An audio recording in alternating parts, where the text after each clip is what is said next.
Ritter Jr. This program is designed for English learners, so we speak a little slower and we use words and phrases especially written for people learning English. On today's program, Brian Lynn has advice on some amazing houseplants. Ana Mateo and I report on a popular game that had its start in Mexico. Jill Robbins has advice about avoiding falls on the health report. Then, the lesson of the day explores can and can't. But first, if you are looking for house plants that do not take up a lot of space and are easy to grow, air plants might be the right choice. There are more than 500 different species of air plants. Officially, they are known as Tillandsia. These plants are native to places in North and South America that support year-round plant growth. Air plants belong to the same family as the pineapple. Instead of soil, these plants attach themselves to things like trees, rocks, and buildings. They do not cause problems for the objects they grow on. Air plants do not have roots. They depend on specialized cells called trichomes to permit their leaves to take in water and nutrients. Associated Press gardening writer Jessica Damiano has experimented with air plants and offers these guidelines for people wanting to grow them. Air plants require bright, indirect light, so they should be placed near an east or west-facing window, but not directly in front of it. Direct sunlight can burn the plant's leaves. In homes with average humidity levels, put air plants in a bowl of room temperature water once a week for 30 to 60 minutes. In homes with drier air, this process can be repeated when needed. Lightly shake the plants to remove extra water. Then place them upside down on a cloth to dry for several hours. This step is necessary to prevent water from collecting on the plant's leaves, which can cause damage. If using chlorinated water, it is best to let the liquid sit for 12 to 24 hours to permit the chemical to dissipate before watering plants. Air plants are especially sensitive to chlorine. Growers should feed their air plants with any all-purpose houseplant, bromeliad, or orchid fertilizer.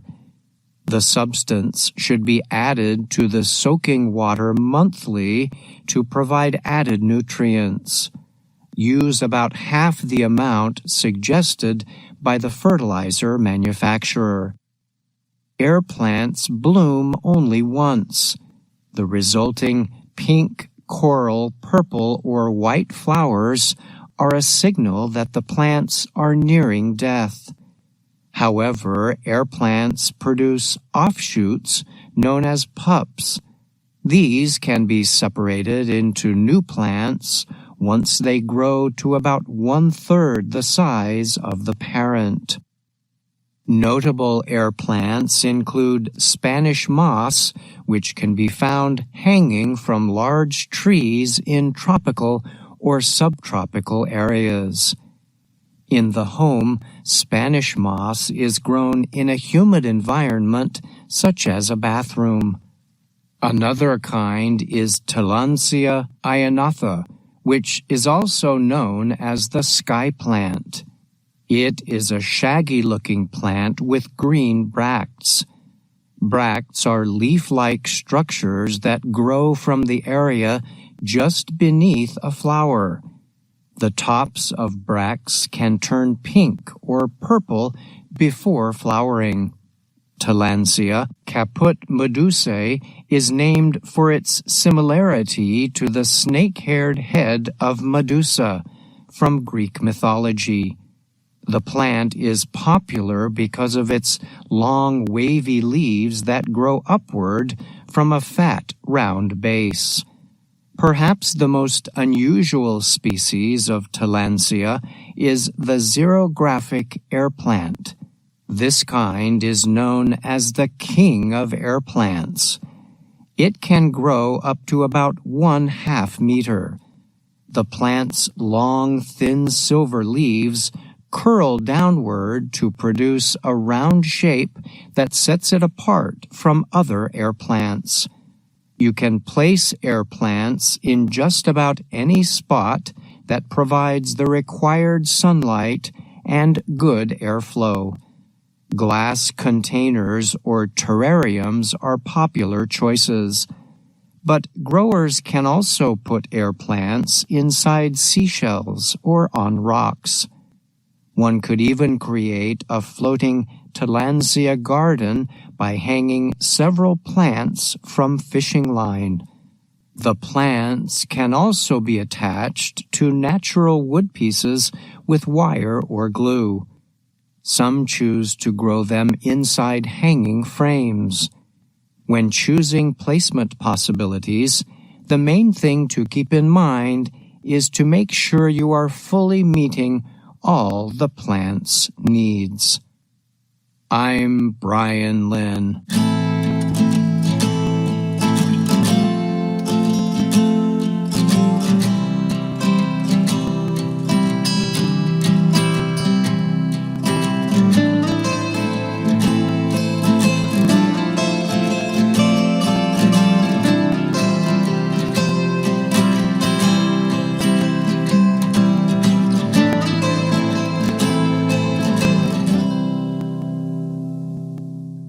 On a Sunday afternoon in Mexico City's Roma neighborhood, Rosa Maria Espinoza joins about 80 men in a park to play Pollyanna. The almost 100-year-old game was created in a Mexican prison and requires luck and thinking skill. Pollyanna still carries a stigma connected to its birth as a prison game. However, it is growing popular as people from different backgrounds discover its appeal.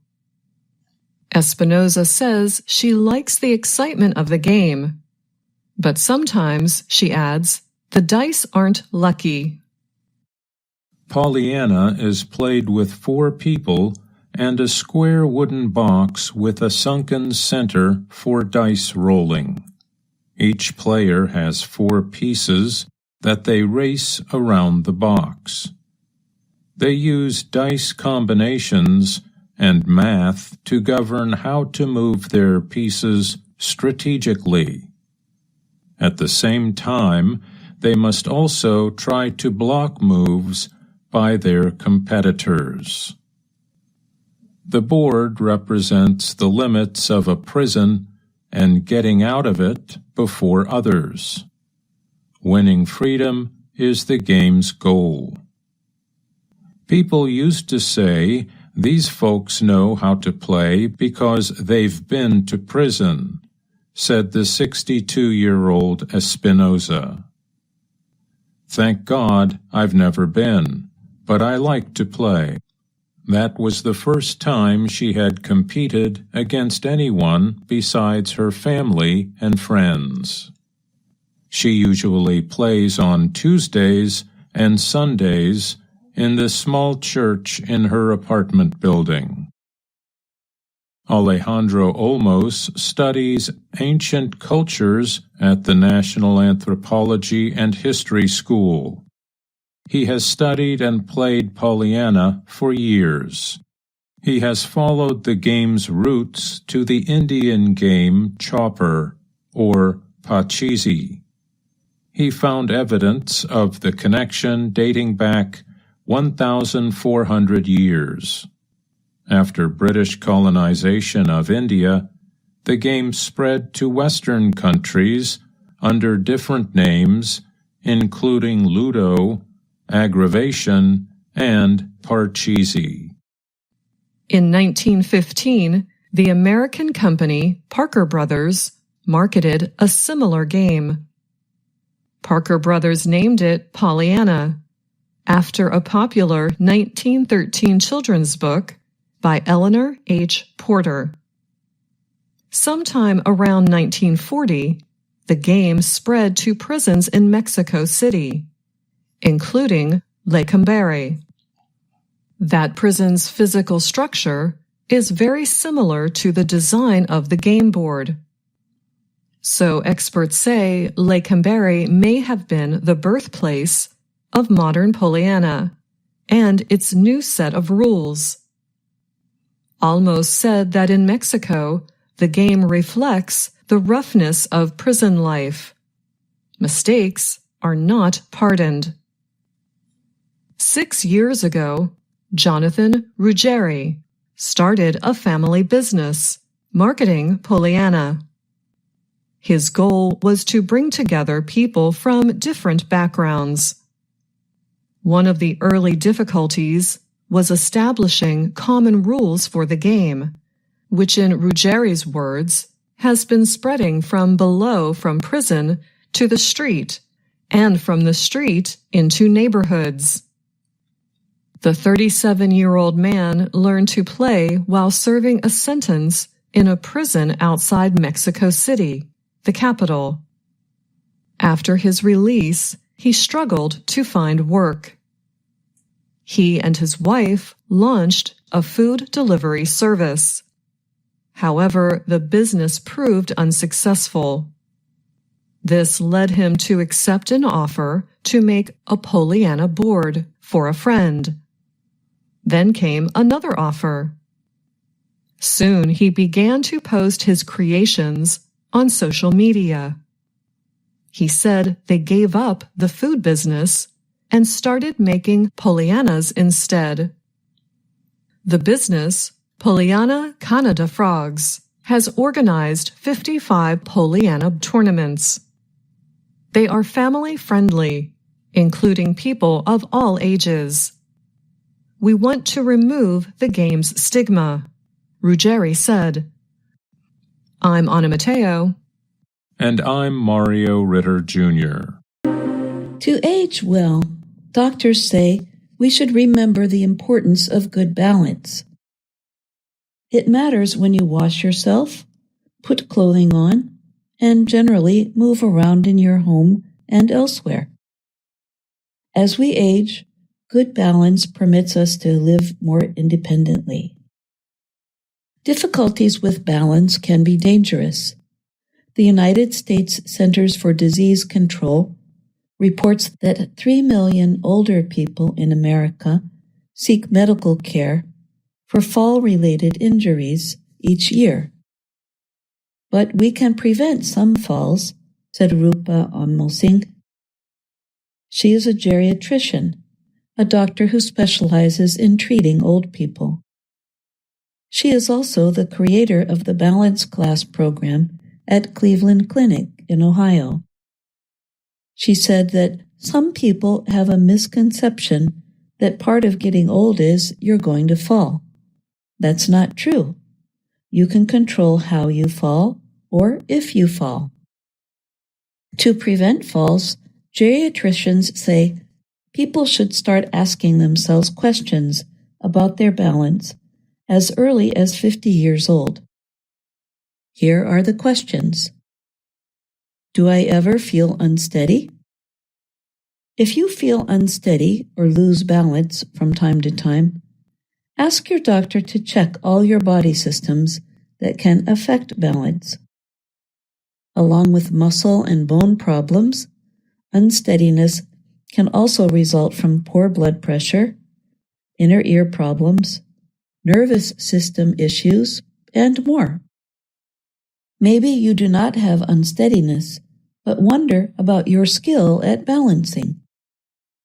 You can test yourself easily and at home to find out if you need any medical intervention. Stand next to a wall or something that can provide support if needed. Raise one leg.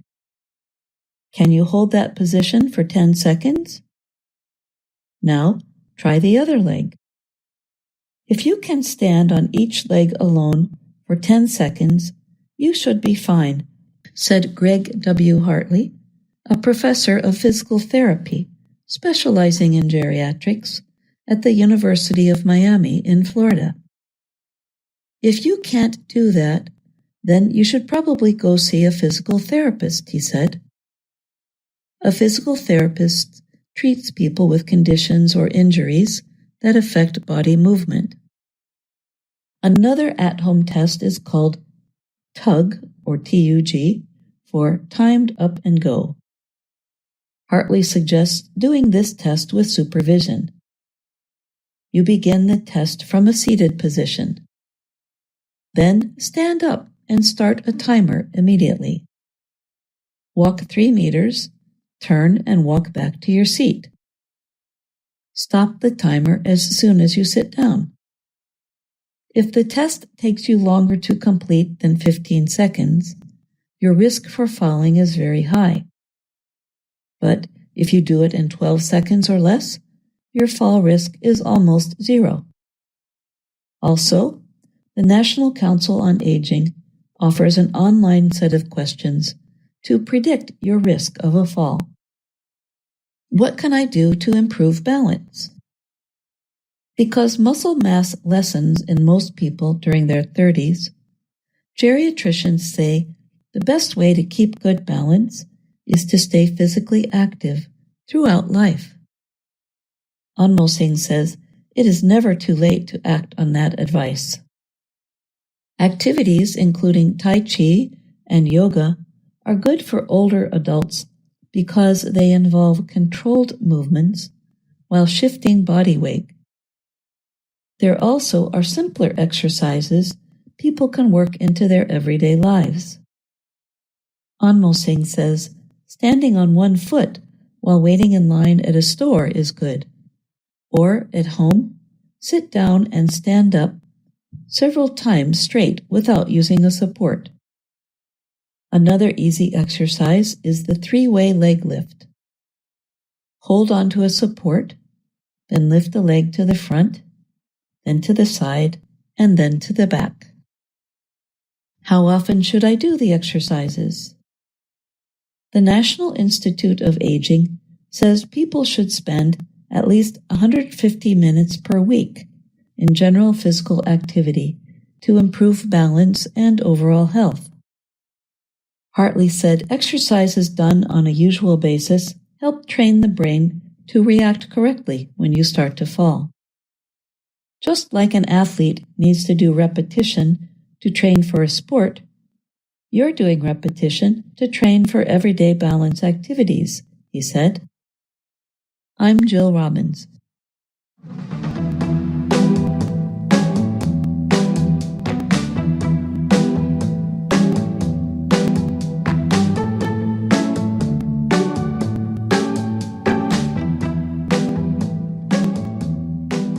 Hello, my name is Anna Mateo.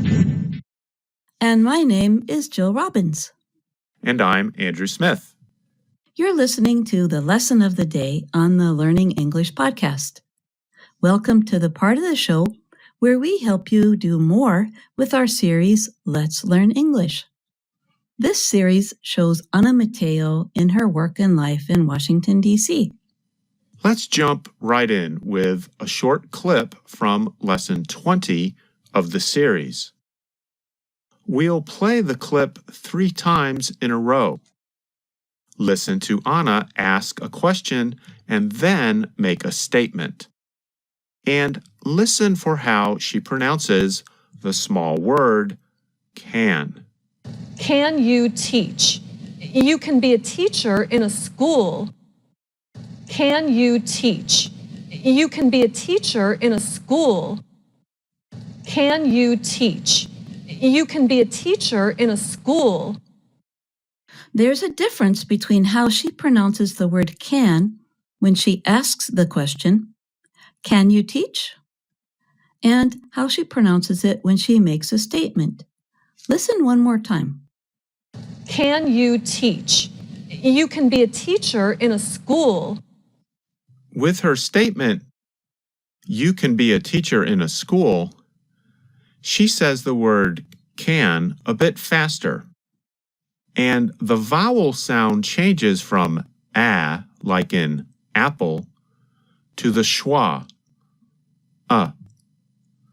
This change of vowel sound is something that happens when we talk faster. That's a funny word, schwa, isn't it? When English speakers do not put any stress on a vowel, it sounds like this, We write it with the upside-down E. Why do you think we have a special word for this sound, Jill?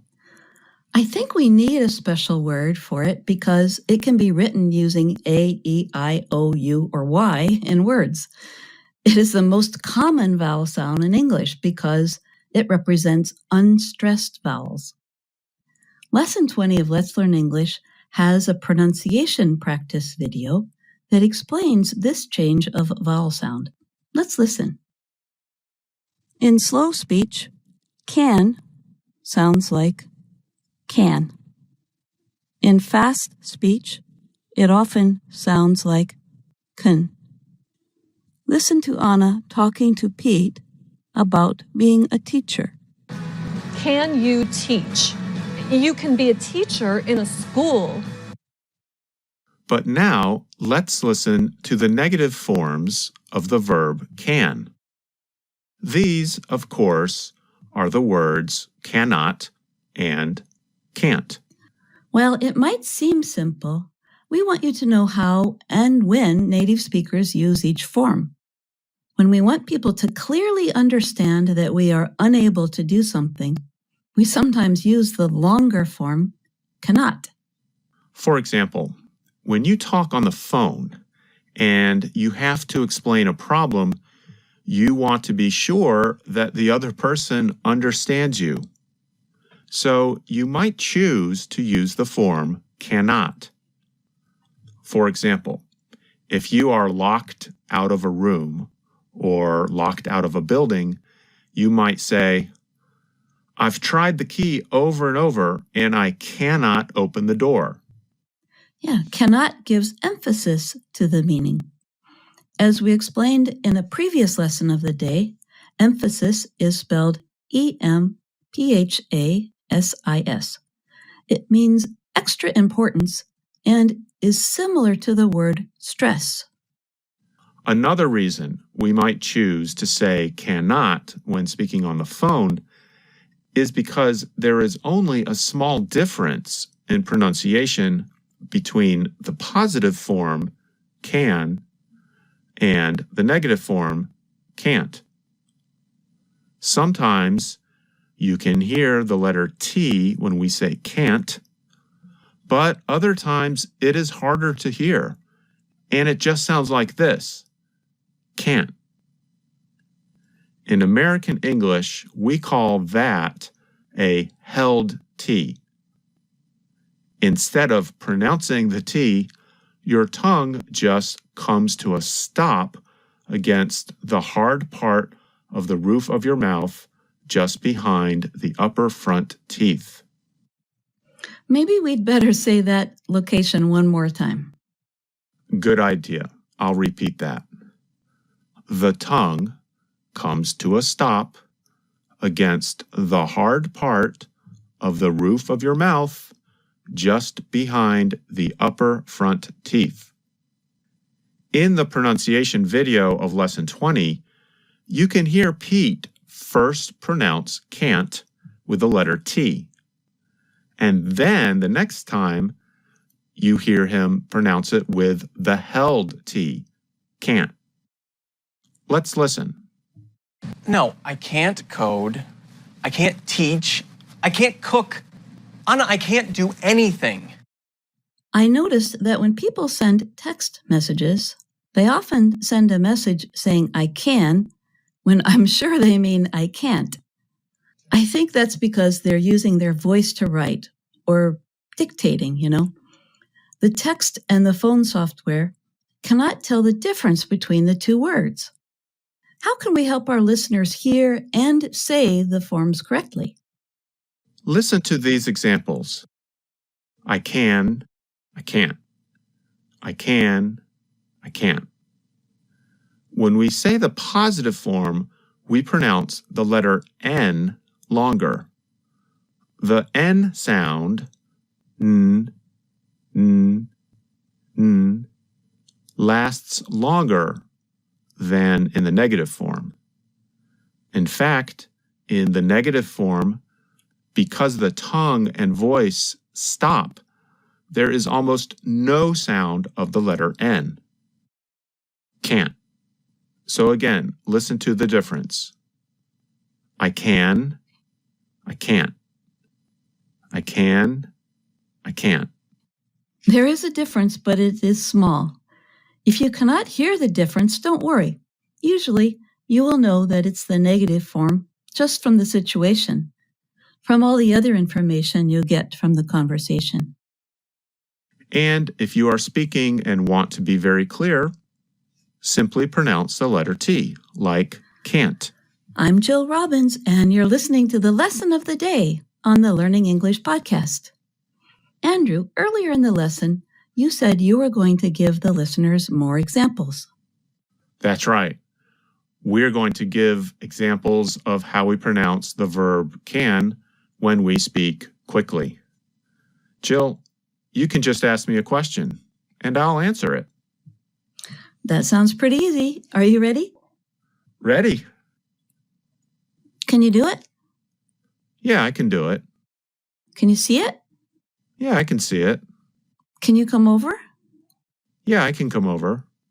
Can you send it to me? Yeah, I can send it to you. Can you hear a difference? Yeah, I can hear a difference. Can you smell it? I can smell it. Can you put it in the oven? I can put it in the oven. Can you open the door? I can open the door. Can you give me a hand? I can give you a hand. Can you give me a minute? I can give you a minute. Can you give me all your money? I don't think so. I cannot give you all of my money. Just checking to see if you were really listening. What can you give me? Good question. I can give you, let's see. I can give you free advice. Advice? You mean you can give me suggestions for how to fix a problem? Sure. Well, I don't have any problems. You don't have any problems? Not today. Well, lucky you. I think maybe you should give me advice. So, how about this? I can thank you for helping me and our listeners with the Learning English podcast. It's the high point of my day. But I can't believe we spent the whole lesson talking about this one little word. I can. Getting all the details of American pronunciation takes time, and people need lots of examples. And there's much more our listeners can learn from Lesson 20 of Let's Learn English. In our next lesson of the day, we'll talk about an important topic from Lesson 20, having skills and knowing how to use them. That is a great topic. I look forward to speaking with you about it. Until then, thanks for listening to the Lesson of the Day on the Learning English podcast. I'm Andrew Smith. And I'm Jill Robbins. And that's our show for today. But join us again tomorrow to keep learning English on the Voice of America. I'm Katie Weaver. And I'm Mario Ritter Jr.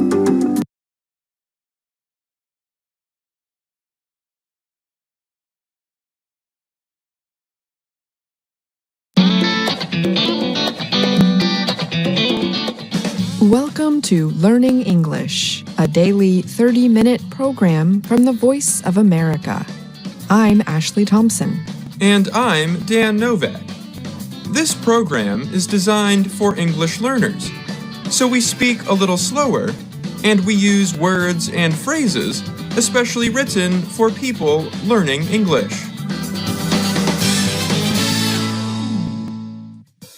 On today's program, you will hear stories from Brian Lynn and Gina Bennett. Later, Dan Novak presents this week's education report. He looks at the importance of teacher autonomy in classrooms. Finally, we hear today's lesson of the day from John Russell. But first, here is Brian Lynn.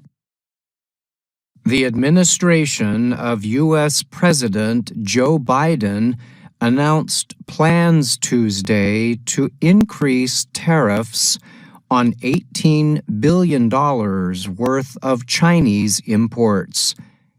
Among the goods facing new taxes will be electric vehicles, EVs, computer chips, batteries, critical minerals, medical products, steel, and aluminum. The White House released a statement about the plan on Tuesday. The statement explained that the move aims to limit what it called unfair trade practices by China. It said U.S. officials were especially concerned that Chinese trade policies on technology transfers, intellectual property, and innovation are threatening American businesses and workers. The U.S. plans come after a 4-year examination on trade with China. The examination looked at tariffs put in place by former President Donald Trump, who introduced taxes on about $300 billion worth of Chinese goods. The examination was carried out under Section 301 of the Trade Act of 1974. The act permits the government to take action against trade practices it considers unfair. Section 301 was also the main tool the Trump administration used to defend its tariffs. China was quick to condemn the proposed new tariffs and urged the U.S. to cancel the plans. A Commerce Ministry statement said the action will seriously affect the atmosphere of bilateral cooperation. The statement also said the Chinese government is prepared to take its own measures to defend its interests. The U.S. tariffs are to be activated over the next 3 years. Tariffs on EVs, solar cells, medical devices, steel, and aluminum are set to take effect in 2024. Currently, there are very few EVs from China in the United States. But officials worry that low-priced models made possible by Chinese government subsidies could soon start flooding the U.S. market. The tariff rate on EVs is set to increase 4 times to 100% this year.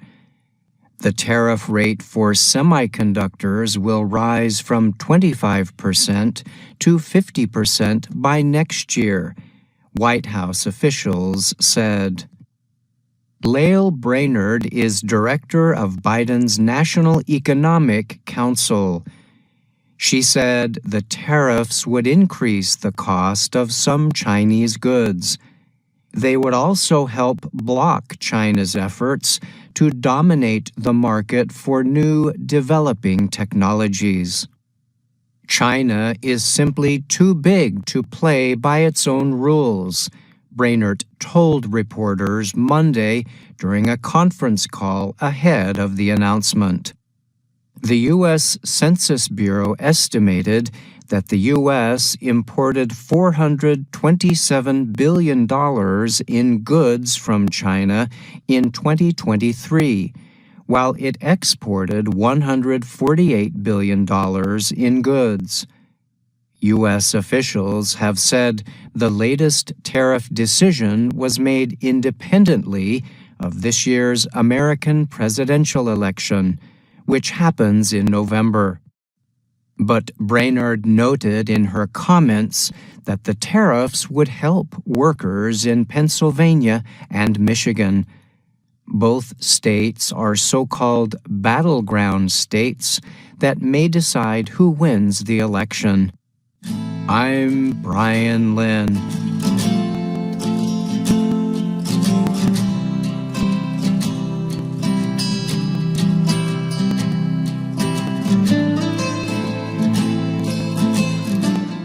In ancient India, the term Buddha was used to describe someone who has awakened from ignorance and gained freedom from suffering.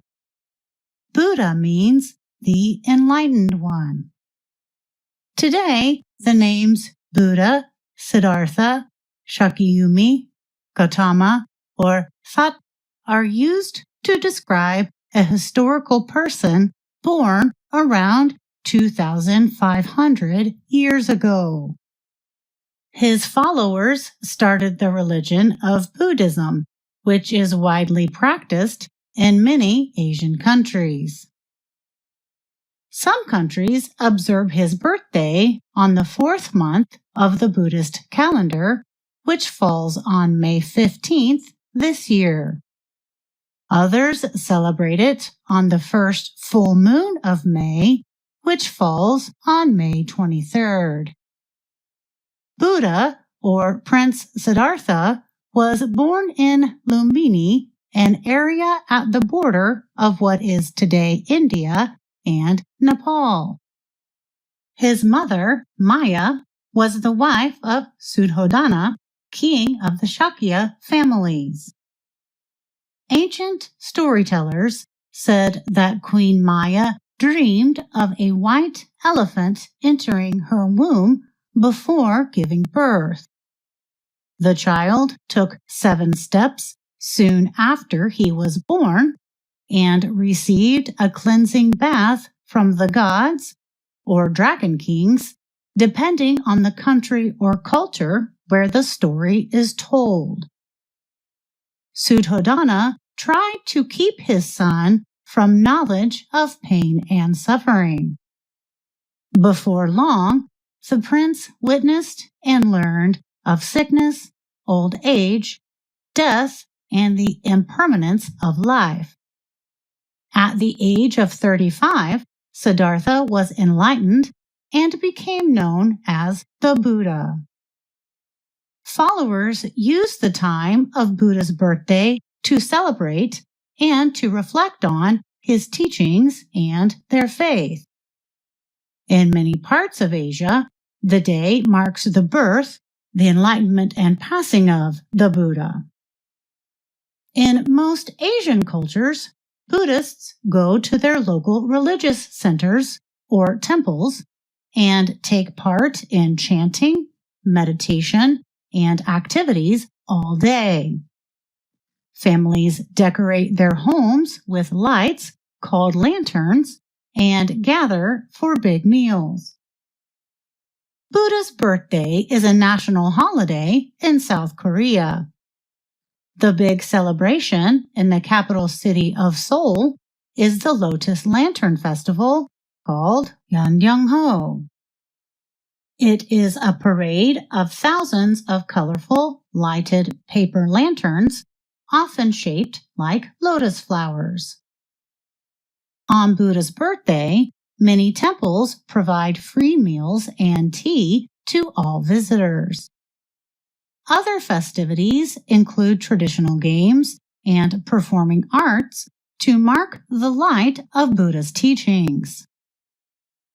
While Buddha's birthday is not an official holiday in North Korea, It has been observed in Buddhist temples there since 1988. In 2018, Buddhist clergy in North and South Korea held joint services when tensions between their governments eased. But such exchange programs have been halted in the past few years because of North Korea's nuclear program. In China, Buddhists perform a bathing ceremony that involves pouring holy water over a statue of the infant Buddha. The statue has one right finger pointing up to the sky and one left finger pointing down to the earth. This means that with his birth, Buddha announced that he would have no more rebirths, and the dragons of heaven baptized him with pure water. In Japan, Buddha's birthday is observed on April 8th and celebrated in Buddhist temples as Hana Matsuri, which means flower festival. On this day, a small flower hall is set up on the temple grounds and decorated with colorful flowers. Followers pour sweet tea on the head of a statue of the baby Buddha in a bowl of water. And a cleric performs the Kambutsui ceremony, recreating Buddha's birth in the garden of Lumbini. Countries in South and Southeast Asia celebrate Buddha's birthday on the full moon of the second lunar month, known as Visakha or Vaisakha. In India and Nepal, sweet rice porridge is served on this day to recall Sujata, a young woman who offered the Buddha a bowl of milk porridge. In Sri Lanka, celebrants decorate homes and streets with candles and lanterns.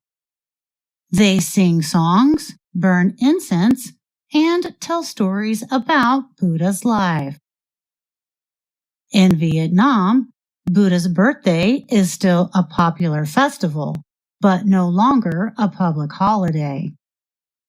Between 1958 and 1975, in what was formerly South Vietnam, it was a public holiday.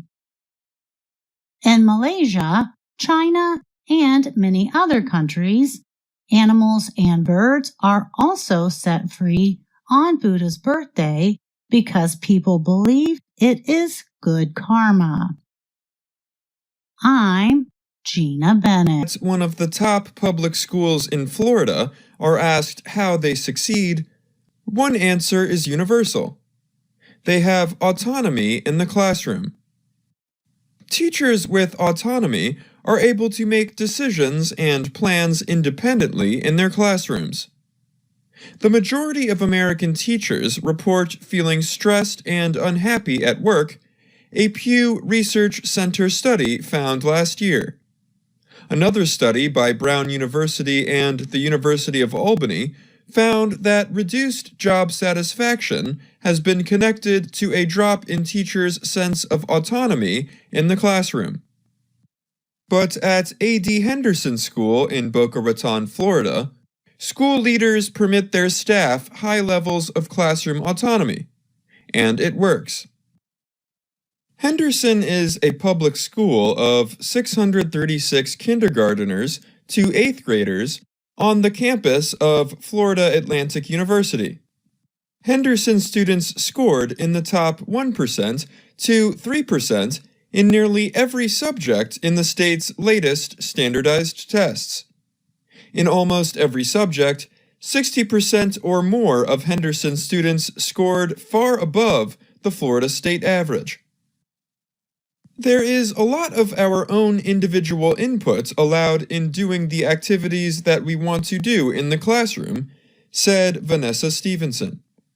She is a middle school science teacher at Henderson. She plans to start a horse medicine class next fall, even though the school has no horses. She believes she will find a way to make the class a success. It's a bit of trial and error because there's nothing being handed to you saying, do it this way. You just have to figure it out, she said. Joel Herbst is the superintendent of Henderson and its partner, FAU High School. He called the teachers his secret sauce. He said the school's success can be done anywhere if administrators give teachers more freedom. When that happens, he said, teachers create hands-on programs that help students learn more. Give teachers the freedom to do what they do best, which is to impart knowledge, to teach beyond the textbook, Herbst said. Madhu Narayanan is an education professor at Portland State University. He teaches teacher independence. He said independence is highly related to teacher morale and success. But independence must be combined with administrative support. It can't be, here is the classroom, here is the textbook, we'll see you in 6 months. Those teachers have tremendous autonomy, but feel lost, he said. About 2,700 families enter a lottery each year for the 60 spots in Henderson's kindergarten class and openings in other grades. Some children entering Henderson are gifted. Some have learning disabilities. Most are average learners, however. The school must follow a Florida law that requires the student population at university-run laboratory schools to match state population demographics for race, gender, and income. Because families apply to attend, parental involvement is high. Jenny O'Sullivan teaches a class on art and technology. Her kindergartners learn computer coding basics by playing a game with a robot. And 4th and 5th graders make videos celebrating Earth Day. Her new classroom has the newest technology. But she says such classes can be taught anywhere if the teacher is given the ability to be creative. Amy Miramontes teaches 6th graders a medical detectives class. They examine pieces of rabbit muscle under a microscope using safe chemicals to find what disease each animal had. Miramontes hopes the class grows students' interest in medicine. She also hopes her class gives students the knowledge needed in 2 years when they take the state's 8th grade science test. Henderson's success has led to more money and grants. The middle school's drone program, for example, recently won a national competition in California. Henderson's drone teams have a room to practice flying the devices through an obstacle course, plus flight simulators donated by the local power company. The drone program is a chance to compete while using the physics and aeronautics learned in the classroom, teacher James Nance said. 8th grader Anik Sahai is in Stevenson's science class. He created an app that uses the camera to diagnose diabetic retinopathy. The eye disease is a leading cause of blindness worldwide. Sahai's app took first place in the state's middle school science fair and is being considered for commercial use. Dan Novak is here now to talk more about today's education report. Hi, Dan. Welcome. Hi, Ashley. Glad to be here. Today's story was about how one school has seen success in large part due to the independence and autonomy given to the school's teachers. First, can you define the word autonomy for us? Yes, something or somebody with autonomy has individual power or independence, as you just said. The word is often used in political terms. In the United States, for example, states have a lot of autonomy to govern themselves. It is not just the federal government with power. Other countries give certain regions autonomy to make decisions as well. So in the context of the story, the teachers at Henderson are given more autonomy over their classrooms. In other words, they have more power and independence about what and how they teach. And more teacher autonomy is related to more job satisfaction? Yeah, those are the results of findings from a Brown and University of Albany study. When teachers feel more free to create their own lessons and teach how they want to teach, I think it makes sense that they would be happier at work. I think that goes for most jobs. Some independence is preferred. One expert quoted in the story said that independence must be combined with administrative support. You're right, that was Madhu Narayanan, an education researcher from Portland State University. If teachers are given that autonomy, they need to feel supported. School leaders need to do more than just say, here's your class, do whatever you want. Some guidance is needed as well. It's about finding a balance between independence for teachers and support from school administrators. Too much of either can be a bad thing. That makes sense. Well, thanks so much, Dan, for that report, and thanks for talking with me today. You're welcome, Ashley.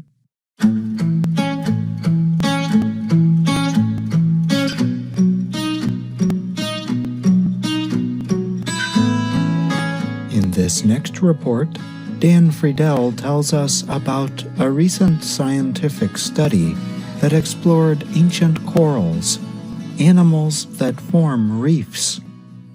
We learn that ancient corals may have been the first animals to glow in the dark. Pay careful attention to the word determine. We will talk more about it after the report. A new study suggests ancient corals found deep in the ocean were the first animals to glow in the dark. To glow means to shine a steady light. Many animals, insects, and sea life have the ability to glow.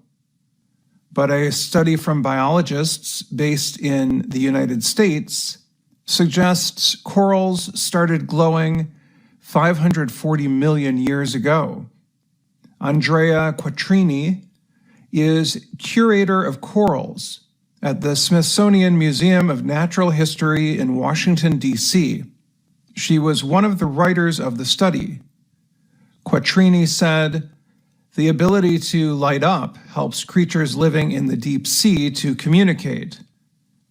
It's very important in deep waters," Quattrini said. The new study recently appeared in the publication Proceedings of the Royal Society B. Scientists know about many ocean animals that light up, including fish, squid, octopus, jellyfish, and even sharks. The ability to glow is called bioluminescence. It comes from a chemical reaction. Some animals use the light as protection. Others use it to find a mate. Stephen Haddock is another study co-writer. He is a marine biologist at the Monterey Bay Aquarium Research Institute in California. He explained that scientists used a paintbrush attached to an underwater vehicle to lightly touch the luminous coral. Haddock said the coral, when touched, begins to glow pink, orange, white, blue, and purple. Danielle DeLeo is another study co-writer and a marine biologist at the Smithsonian. She said, "In some kinds of coral, the whole body glows. In others, only parts of their branches will glow," she said. Scientists do not fully know the function of the glowing for coral. They do not know if it is meant to attract or keep away certain organisms, or possibly both. But DeLeo said, the fact that corals light up so often means that the glowing serves a critical function. It is one thing to try to learn about why the corals light up, but how did the researchers determine that coral had been glowing for over 500 million years? To answer the question, The scientists built a family tree using genetic data from 185 species of glowing coral. They decided the common ancestor of all the glowing coral lived 540 million years ago and could glow just like the current coral. Before this research, marine scientists believed the earliest example of a glowing sea creature was a shrimp that lived about 270 million years ago.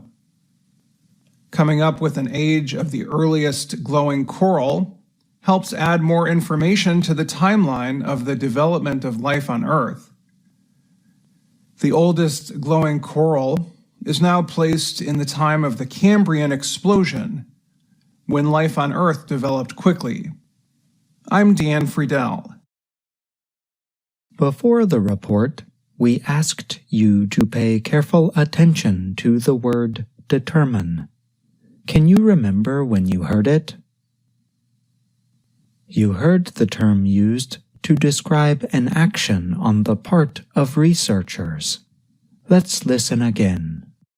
It is one thing to try to learn about why the corals light up, but how did the researchers determine that coral had been glowing for over 500 million years? Determine is a verb.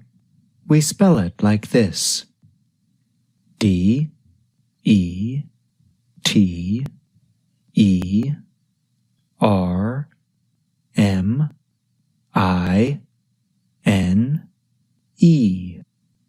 Determine has a few different meanings. For the purposes of today's lesson, we can define it as this: to find out about something or come to a decision about something by reasoning or calculation. It suggests the idea of coming to a conclusion. So, when you heard the structure, "How did the researchers determine?" in our report, the verb determine strongly suggests reasoning and calculation. Determine appears in many different kinds of news stories. For example, a local newspaper might report a death. The news report might say, "Investigators determined the cause of death to be." In other words, the investigators likely used reasoning and calculations in order to come to their conclusion about the cause of death. Now that we have explored the meaning of the verb determine, we can turn to building our ability to pronounce the word. We can divide the word into 3 syllables. Determine. The stress is on the second syllable, ter. Listen and repeat after me. Determine. Determine. Determine. Robert Goddard. Today, rocket launches and space missions are common, but in the early 1900s, space travel seemed like a dream. One of the most influential people in the field of rocket science was American Robert Goddard. The American Space Agency, NASA, describes Goddard as the father of modern rocket propulsion.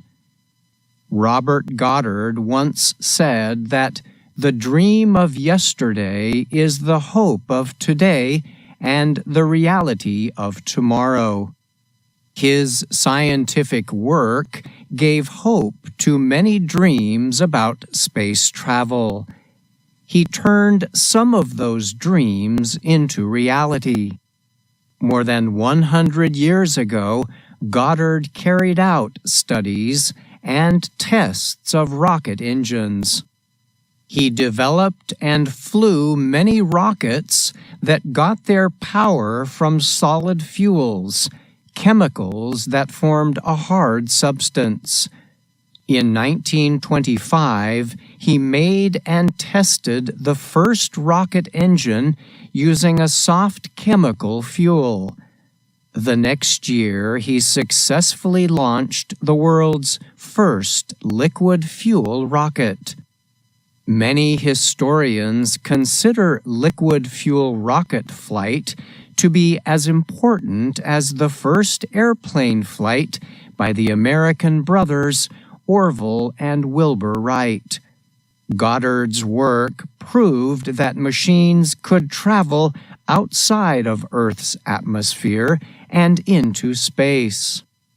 During his early research, he received money and support from the U.S. Smithsonian Institution. The Smithsonian published several reports about his efforts. One publication, called A Method of Reaching Extreme Altitudes, wrote about his search for ways to send weather recording instruments higher than balloons could fly. It described how he developed the mathematical theories for rocket flight. In that report, Goddard also suggested the possibility of a rocket someday reaching the moon. At the time, there was a big dispute in the press about this claim. Many people thought he was foolish for suggesting something that seemed so impossible. Many of Goddard's ideas are still used in rocket development. So, in a way, every rocket that flies today could be considered a Goddard rocket. I'm Brian Lynn. French scientists have announced they set a new record of 22 minutes for keeping hydrogen atoms in a state called plasma. The team said their work marks an important step in the search for nuclear fusion methods that could produce massive amounts of clean energy in the future.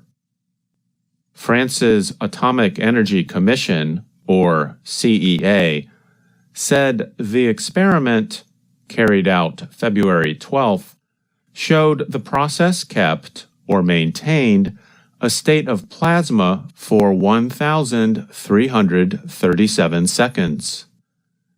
The CEA added that the new record was 25% longer than the previous one, set in China last month. The aim of fusion research is to create the same kind of nuclear reaction that happens in the center of the Sun. In a fusion reaction, the centers of two atoms fuse or join together to form a new atom with a heavier nucleus or center. This process releases large amounts of energy. Some experts say this means fusion could be a major source of clean, safe, and almost limitless energy in the future. However, because fusion happens at very high temperatures, it is difficult to control. The scientists in France used a machine called a tokamak to do their research. The machine is a circular ring with strong walls to resist intense heat. Inside the ring, hydrogen atoms are heated to temperatures up to about 50 million degrees Celsius. The process creates plasma that is held together by powerful magnets. Anne-Isabelle Etienvre is the CEA's head of fundamental research. She told the French news agency AFP, "The new record for making plasma shows that we control its production, but also its maintenance will need to be heated up to more than 100 million degrees Celsius. At this extreme temperature, plasma can become unstable and difficult to control. This can lead to energy loss and limit how well a possible future nuclear fusion reactor could work. In the coming months, the research team will look to increase the time they can keep the atoms in a plasma state. They hope to bring the total time up to several hours combined. The CEA noted that in future experiments, scientists will also aim to heat the plasma to higher temperatures and examine the effects the hot plasma has on their testing machine. Teams from multiple countries are working together in southern France to build the world's largest tokamak and fusion research center, called ITER.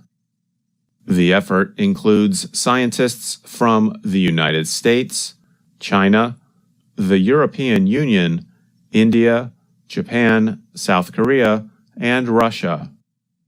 The teams hope the current research on maintaining plasma will be useful for future projects at ITER. However, AFP reports that repeated delays and increasing costs have postponed operations at ITER until at least 2033. I'm Andrew Smith.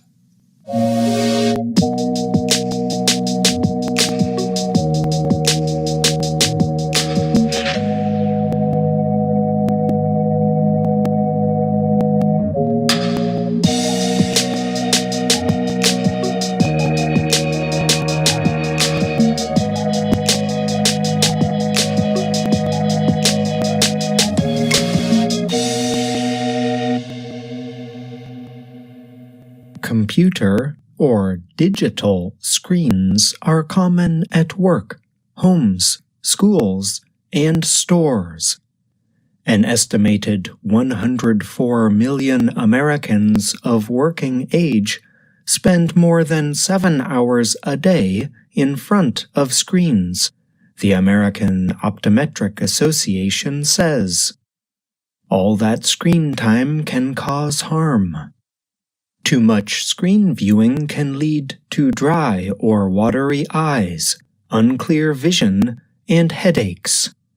It can also lead to vision conditions including myopia or nearsightedness, especially in children. Some technology workers even describe short times of dizziness or vertigo when they look at screens for too long. However, exposure to blue light from digital screens has not been shown to cause permanent eye damage, the American Academy of Ophthalmology says. One reason for the screen-linked vision problems lies in the eye muscles. Staring closely at screens for long amounts of time can cause the muscle used for eye focus to become too tense or tight. That muscle's not supposed to stay tight all day long, and if it does, it's like picking up a light weight and trying to hold it over your head for hours, American Optometric Association President Stephen Reed told the Associated Press, AP. It is not hard to lift, he said, but after a while, even though it's not a heavy lift, your body just gets tired, he added. The vision problems can affect work, family time, and rest. As an optometrist in Mississippi, Reed sees people who are experiencing eye pain, headaches, and unclear vision linked with computer use. He suggests that people with such problems get an eye examination and take regular breaks from screen viewing. Here are some more tips from eye health professionals to reduce eye strain caused by devices. Take a break every 20 minutes from looking at a computer. During the break, focus your eyes on something that is about 20 feet away, or 6 meters, for 20 seconds. This will help ease tired, tight eye muscles. Luckily, eye strain is temporary, said Raj Maturi, an eye doctor or ophthalmologist at Midwest Eye Institute in Indianapolis, and spokesperson for the American Academy of Ophthalmology. The best way to avoid these symptoms is by taking breaks from our screens or near-work activities and using lubricating eye drops if needed, he said. People normally close their eyes very briefly, about 18 to 22 times per minute. This helps lubricate the eye naturally. But when looking at a screen, people might close their eyes only 3 to 7 times per minute, the Cleveland Clinic says. That is when use of eye drops might be considered. Some people find that using a larger computer screen helps reduce eye tiredness or fatigue. You can also increase the image size on your laptop, monitor, or smartphone screen. Sitting an arm's length away from your screen and looking down at it also can help reduce eye strain, the American Academy of Ophthalmology says. Some products for computer users, such as blue light glasses, are marketed with claims that they will reduce eye strain, improve sleep, and prevent eye disease. But several studies have found the glasses are not very effective, says the American Academy of Ophthalmology. The group says it is how people use digital devices that causes problems, not the blue light coming from screens. Even after stepping away from work on larger computers, many adults find themselves using smaller digital devices for reading or watching shows. And many children use small digital devices such as laptops, tablets, and smartphones in school. Aisha Melik of the Children's Hospital of Philadelphia said that too much screen time or focusing on nearby objects can speed development of nearsightedness, especially in children. She added that anyone watching shows should do so on a television instead of a tablet to help avoid eye strain.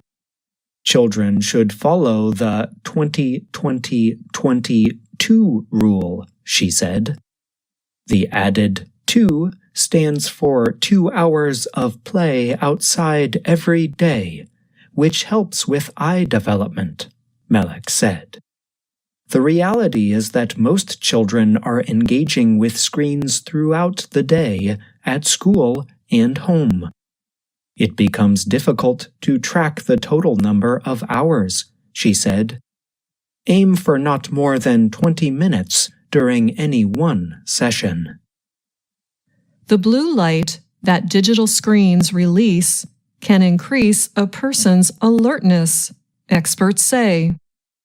As a result, their use might make it difficult to fall asleep or sleep well. To give your eyes and brain the rest they need, doctors suggest turning off screens 1 to 2 hours before going to sleep.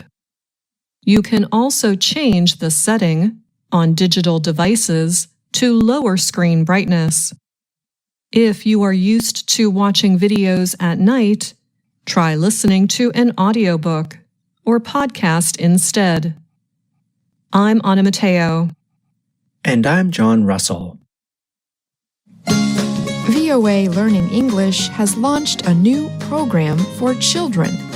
It is called Let's Learn English with Anna.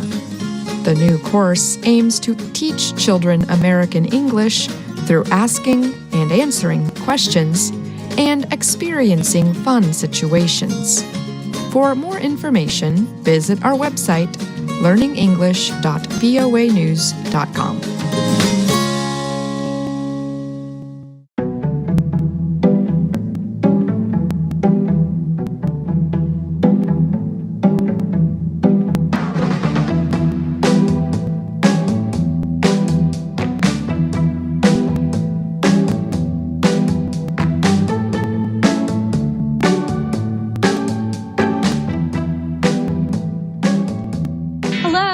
My name is Anna Mateo. My name is Andrew Smith. And my name is Jill Robbins. You're listening to the Lesson of the Day on the Learning English podcast. Welcome to the part of the show where we help you do more with our series, Let's Learn English. This series shows Anna Mateo in her work and life in Washington, D.C. In lesson 35 of the series, Anna and her roommate Marcia are having some friends over for dinner. Let's listen. Hi there. Washington, D.C. has many fun places to eat, but sometimes it's more fun to cook. In fact, tonight, Marcia and I are cooking for friends. Well, she is cooking. I am doing the shopping. Marcia. Hi, Marcia. Hi, Anna. Do you have the shopping list? Yes, I told you. I have the shopping list. Can you hear it? Okay, good. I hear the list. Anna, please buy all the ingredients on the list. Yes, Marcia, I will. And do not spend too much time shopping. No, Marcia, I won't. See you later. It's always a good idea to bring a shopping list to the store. They say if you stick to your list, you will save money because you won't just buy things that look good. Oh, do you mean impulse buying? I know. When I go to the store, they always have the cookies and cupcakes right at the front. They're the first thing you see when you walk in, and they look so tasty. But if they're not on your list, just pass them by. Impulse buying something without thinking about it too much, can be hard on your food budget. Anyway, Anna has her list. Let's find out if she was able to get everything they need to make dinner for their friends.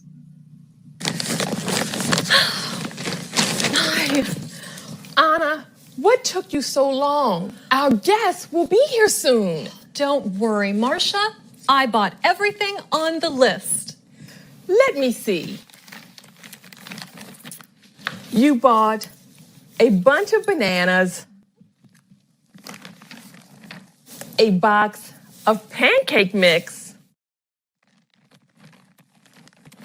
a bag of coffee.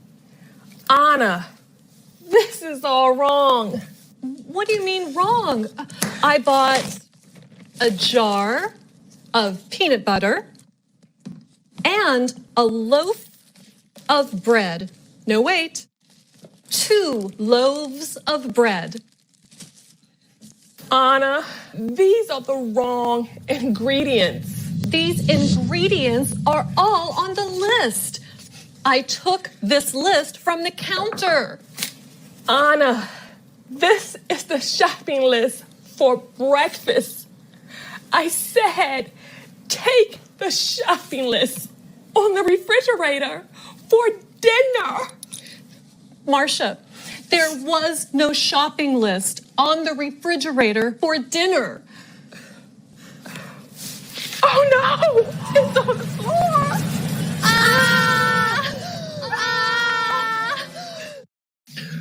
Uh-oh.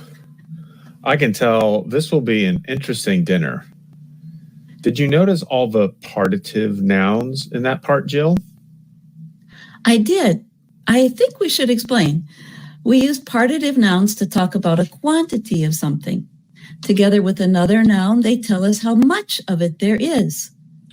So Marcia said, You bought a bunch of bananas, a box of pancake mix, a bag of coffee. Anna, this is all wrong. So the partitive structures there are a bunch of bananas. Bunch is the partitive noun. A box of pancake mix. There, the partitive is box. And a bag of coffee. Bag is the partitive noun. you could also call these measure words, since we are measuring the amount we have. Let's see if our listeners now can pick up some more of these words in what Anna says. What do you mean wrong? I bought a jar of peanut butter and a loaf of bread. No, wait. 2 loaves of bread. Did you get them? They are jar and loaf. One more thing I noticed, Jill, is the pronunciation of the word of in these structures. It seems to be reduced. I think it is. We might just use the reduced vowel, our old friend schwa, instead of clearly saying the word of. Right. So I could say a loaf of bread. And you hear that very quickly, just the sound, a loaf of bread. I wonder what Marcia is going to do with these foods. Peanut butter sandwiches for dinner? Let's listen. What are we going to do? When do our guests arrive? They arrive in 30 minutes. I can fix this. Do you trust me? Do I have to? Yes. So it was a mix-up with the lists. Andrew, I think we're going to have to skip ahead to lesson 36 to find out what Anna makes. Sounds like a good idea to me. Anna seems like a very creative person. I think she can improvise. As a musician, you know to improvise means to play something without a plan, right? Without music. But we use improvise in other situations, like when you make or do something using whatever you have. You don't plan it in advance. You just do it because you need to do something. That's right. You do it on the spot, we say, without planning ahead of time. So let's see if Anna improvises with her bag of breakfast foods. What are you cooking? I made my favorite recipe, peanut butter banana pancakes. You made breakfast. Yes, I call it let's eat breakfast for dinner. Anna! Hey, this tastes good. Anna, you made it work. Of course. I'm Jill Robbins, and you're listening to the Lesson of the Day on the Learning English podcast. We've been talking about lessons 35 and 36 of Let's Learn English, a 52-lesson course you can study for free on our website, learningenglish.voanews.com. In lesson 35, Anna made a mistake. She took the wrong shopping list to the store and bought breakfast food instead of food for a dinner party. But it all worked out fine in the end. That reminds me of a lesson I often teach my students. Make the most of your mistakes. That's so true, Andrew. You know, I've studied a lot of languages, and I always learn more when I try something using what I've learned and I make a mistake. When I hear that what I said was wrong, it sinks in, and I remember not to say it that way again. So, in lesson 36, we see that Anna embraces her mistake and makes a delicious dinner for her friends. Now, here's something you can do. Think of a language mistake you made when you were learning English. How did the mistake help you? Did it help you remember the correct word or structure? Tell us about it at learningenglish@voanews.com. We do like to hear your comments and what you think of the lesson of the day on the Learning English podcast. Leave a comment on our YouTube channel where you can find this podcast and our videos.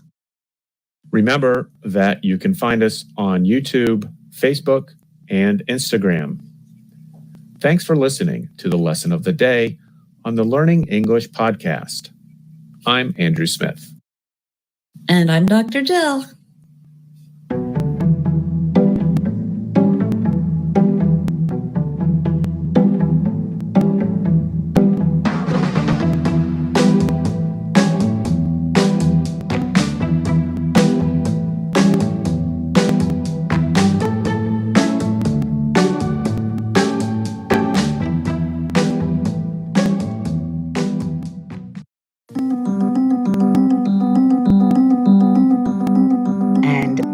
Our show for today.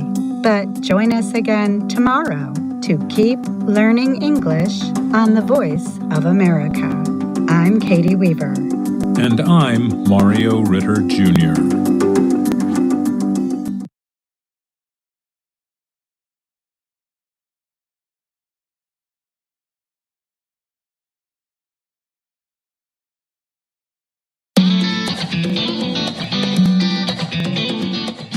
Welcome to Learning English, a daily 30-minute program from the Voice of America.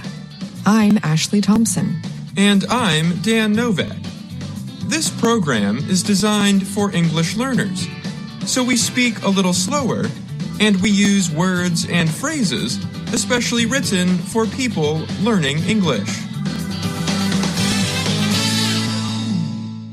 Today, Dan Friedel has a report about China's production and sales of very low-cost electric vehicles and solar panels. Brian Lynn presents this week's technology report. And we hear today's lesson of the day from Andrew Smith and Jill Robbins. But first, China can produce and sell a lot of very low-cost electric vehicles and solar panels.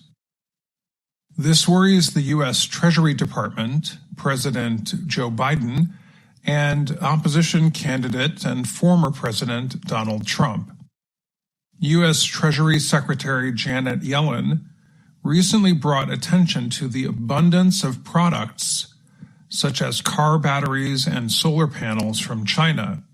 She said they are exported at artificially depressed prices because of low labor costs and government support. Trump spoke at a political gathering late in March in Ohio. He said the U.S. needs to do something about the possibility of China's electric cars entering North America through Mexico. He said it could be a bloodbath or a huge defeat for the U.S. auto industry if that happens. The International Energy Agency in Paris said China accounts for 60% of electric vehicle sales around the world. China also produces 10 million more electric cars each year than it can sell within its own borders. That means China needs to find a way to sell the cars overseas. Eswar Prasad is an economist at Cornell University in the state of New York. He said China will aim to export products such as cars, steel, batteries, and solar panels if its economy does not improve. American officials have been concerned about China's extra capacity for a long time. Speaking recently on a trip to China, Yellen talked about Suniva, a solar panel company in Georgia. It was forced to shut down at one point because it could not compete with low-cost products from China. It is important that this doesn't happen again, she said. Suniva closed in 2017. It reopened after getting financial support from the Inflation Reduction Act passed by Congress in 2022. Steel and aluminum imports from China sharply increased after the 2008-2009 global financial crisis. In 2017, Donald Trump's administration put tariffs in place that turned American buyers away from those Chinese imports. Biden has kept the tariffs in place. Brad Setzer is with the Council on Foreign Relations and a former Treasury Department official. He said that China's overcapacity in solar cells, batteries, and now electric cars is insane. China notes that the U.S. also offers incentives to both businesses and people who want to purchase electric cars or solar panels. China said some of the financial aid being offered to U.S. car buyers is a violation of World Trade Organization rules. However, an international trade research group studied the issue. The Center for Strategic and International Studies in Washington, D.C., found that the financial aid China was offering its green industry in 2019 was more than double the amount of support coming from the U.S. government to its industries in all forms. Both Prasad and Setzer noted that while China is supporting industry, it offers few incentives to citizens to purchase Chinese goods. That leads to overcapacity. The two sides have agreed to discuss the problem. China says its less costly green products will help the world, so the U.S. should not oppose them. But China also notes that its overcapacity and lack of consumer spending is a problem if it wants to keep its economy growing. One China expert said, another concern should be policies that place too much importance on one or two industries. Wang Anquan is an expert on industrial policy. He said China should coordinate the development of new technologies so that every province does not aim to develop the same industries. Speaking in China, Yellen said there should be protections so the U.S. market is not flooded with low-cost Chinese products. I think the Chinese realize how concerned we are about the implications of their industrial strategy, she said, adding, I think they have heard that this is an important issue to us. I'm Dan Friedel. ChatGPT developer OpenAI has introduced a new tool that it says can reproduce human voices with just a short audio sample. The tool is among several developed by technology companies that aims and a 15-second audio sample to produce or generate natural-sounding speech in the voice of any speaker. OpenAI said it has been working on developing the tool since late 2022.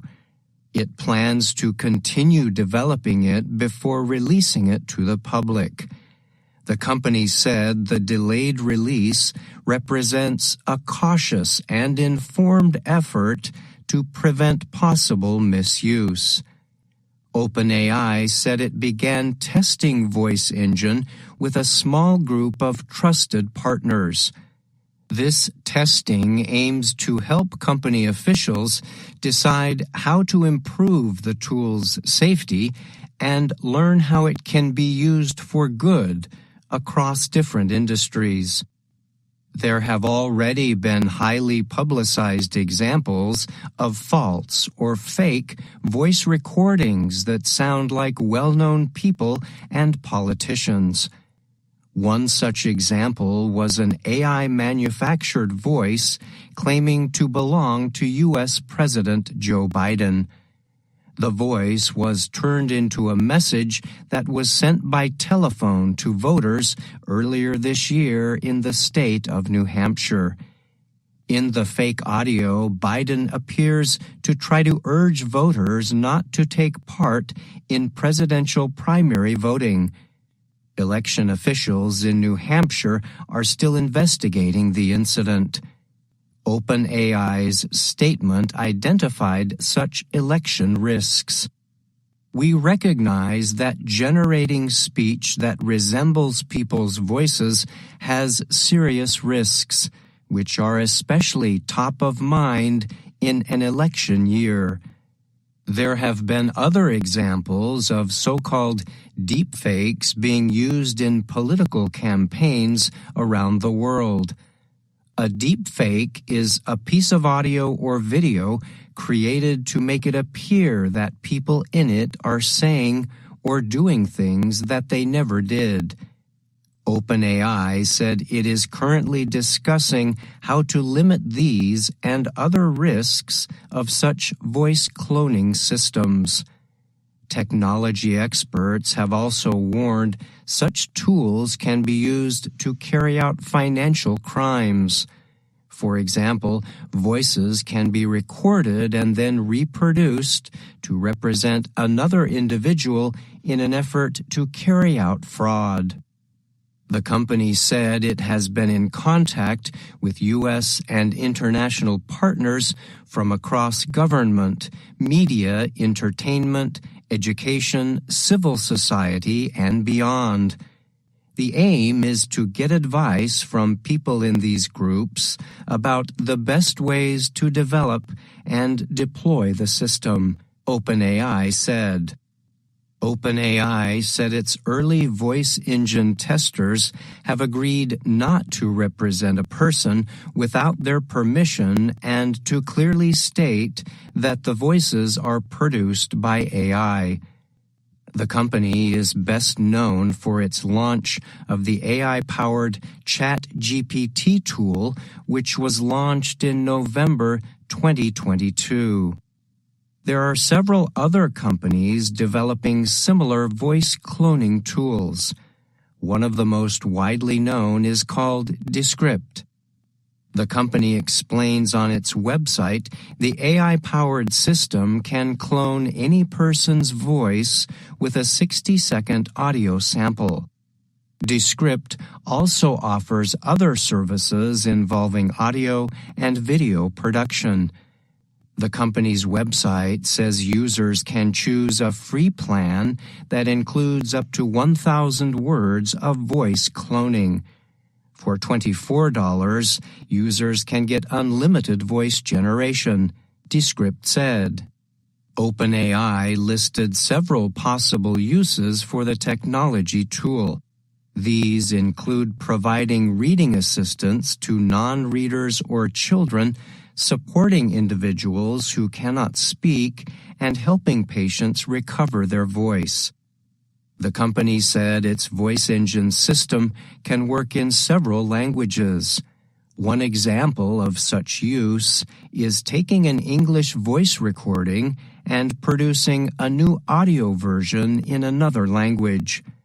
In an example released online, OpenAI demonstrated a person's voice and style of speaking can remain the same in other targeted languages. Lynn is here now to talk more about this week's technology report. Hi, Brian. Thanks for joining me. Sure, Ashley. Glad to be here. This week, you examined a new technology tool that people could use such a tool to produce fake audio of politicians during this year's American presidential election. We have already seen a couple of examples of that happening in the U.S. and other countries, The other main concern OpenAI has is that people will use the tool to produce voices of other individuals without those individuals giving their permission to do so. And how does this tool compare with other voice cloning systems that are currently available to the public? So yes, there are other systems out there that people can try, and it seems like all the voice cloning tools work very similarly. Some of the other systems do seem to target individuals or groups doing their own audio production, and a big market seems to be podcasters. OpenAI, on the other hand, has identified other specific areas where the technology can be used, such as in educational settings or to support people with speech difficulties. All right. Thanks so much for joining me, Brian, and thank you for your report. You're welcome. Thank you, Ashley. VOA Learning English has launched a new program for children. It is called Let's Learn English with Anna. The new course aims to teach children American English through asking and answering questions and experiencing fun situations. For more information, visit our website, learningenglish.voanews.com.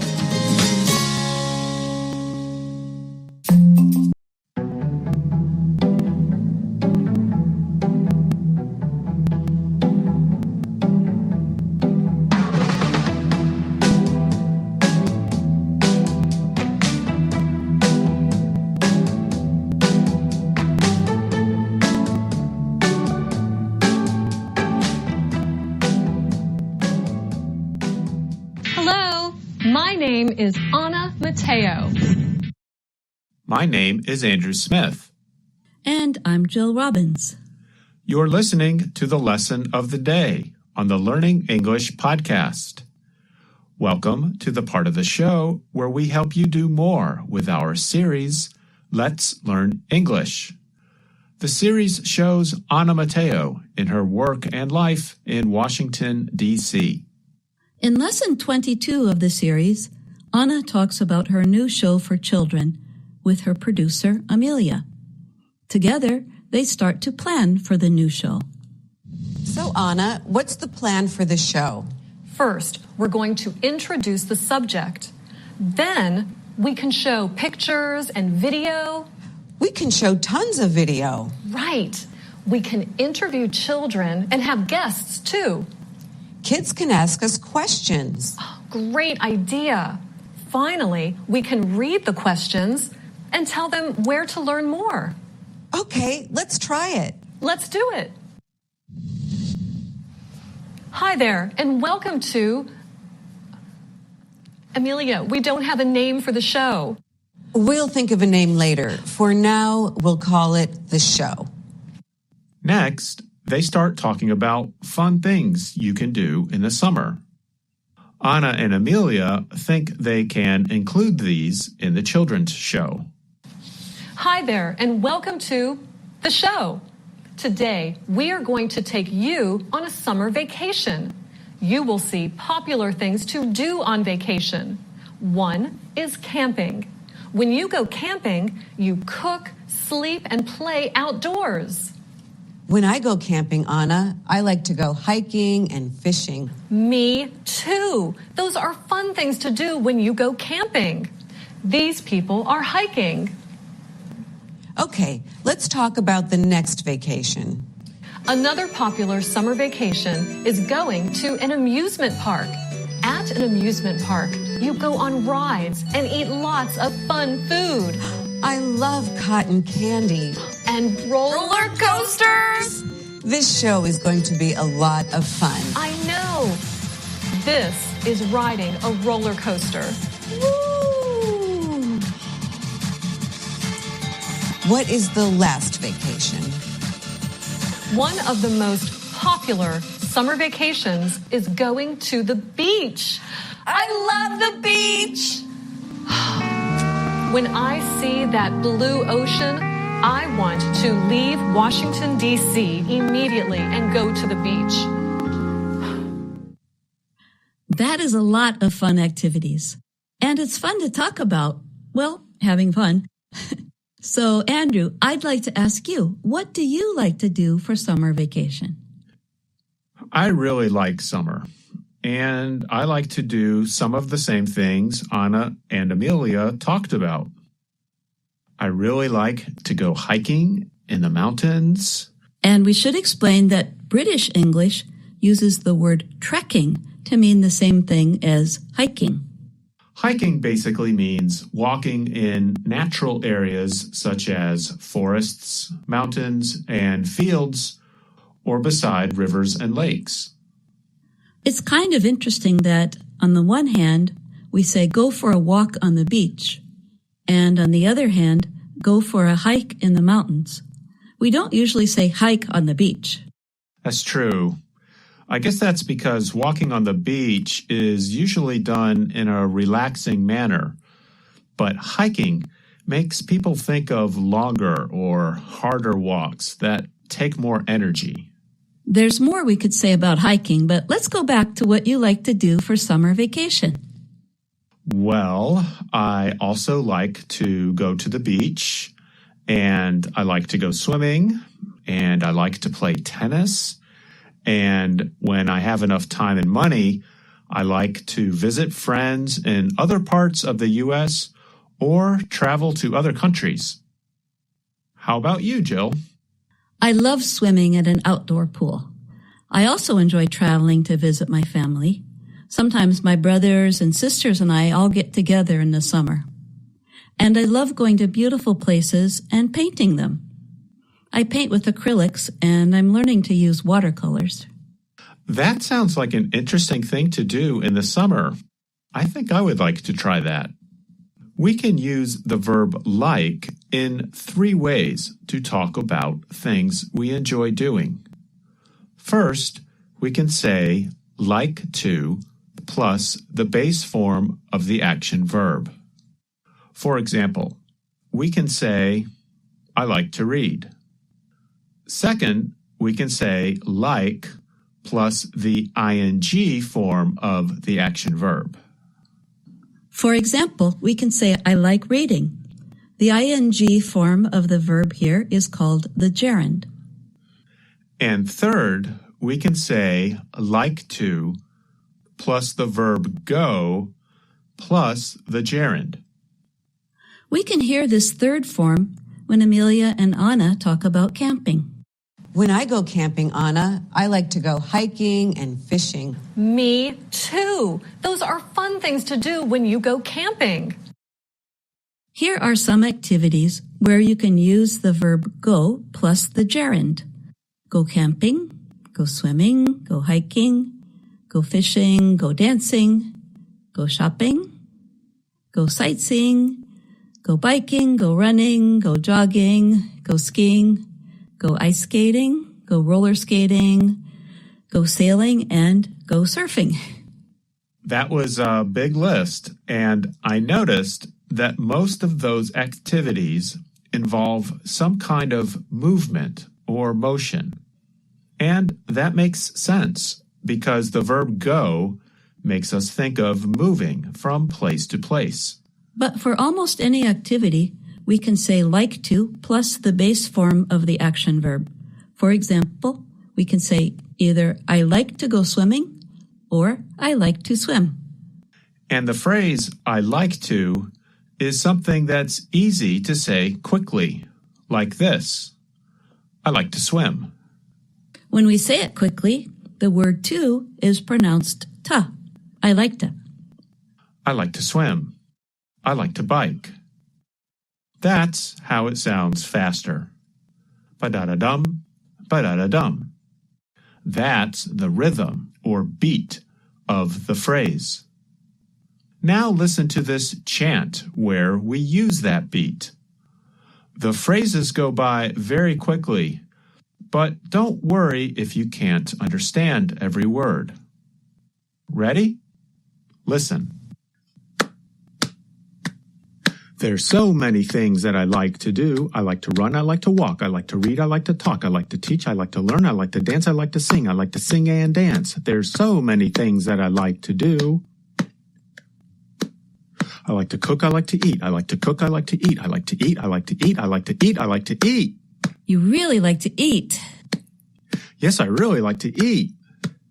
I like to watch TV. I like to read a magazine. I like to listen to the birds. I like to look at the moon. I like to walk in the hills. I like to swim in the sea. I like to lie in bed and rest my head. There are so many things that I like to do. I like to run, I like to walk, I like to read, I like to talk, I like to teach, I like to learn, I like to dance, I like to sing and dance. There's so many things that I like to do. I like to watch TV, I like to read a magazine, I like to listen to the birds, I like to look at the moon, I like to walk in the hills, I like to swim in the sea, I like to lie in bed and rest my head. There's so many things that I like to do. There's so many things that we all like to do. There's so many things that we all like to do. There's so many things that we all like to do. So write to us and tell us what you like too. We know that was fast, but we want you to hear the rhythm of English and also just to have some fun with the language. Having fun helps you learn. So you can play with the English language. For example, you can try to make up your own chants. And in the Let's Learn English series, Amelia and Anna know that it is helpful to have fun. Let's listen to them one more time. Okay, let's talk about the next vacation. Another popular summer vacation is going to an amusement park. At an amusement park, you go on rides and eat lots of fun food. I love cotton candy. And roller coasters! This show is going to be a lot of fun. I know. Jill, before we go, maybe we should mention the difference between the words fun and funny. Something that is funny is something that makes you laugh, like a good joke or a special situation. Something that is fun is like an activity that feels enjoyable, like you are playing a game. Jill, I have to say, doing this podcast with you is a lot of fun. Thanks, Andrew. It's a blast. It's a blast is a nice expression that means it's really fun. And we hope you've had fun listening to the lesson of the day. You can learn more on our website, learningenglish.voanews.com. You can also find us on YouTube, Facebook, and Instagram. And thank you for listening to the Learning English podcast. I'm Andrew Smith. And I'm Jill Robbins.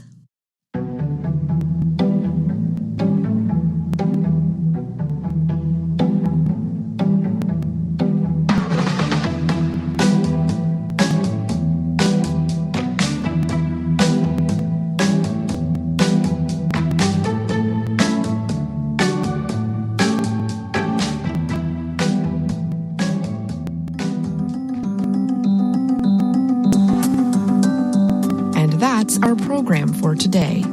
Join us again tomorrow to keep learning English through stories from around the world. I'm Ashley Thompson. And I'm Dan Novak.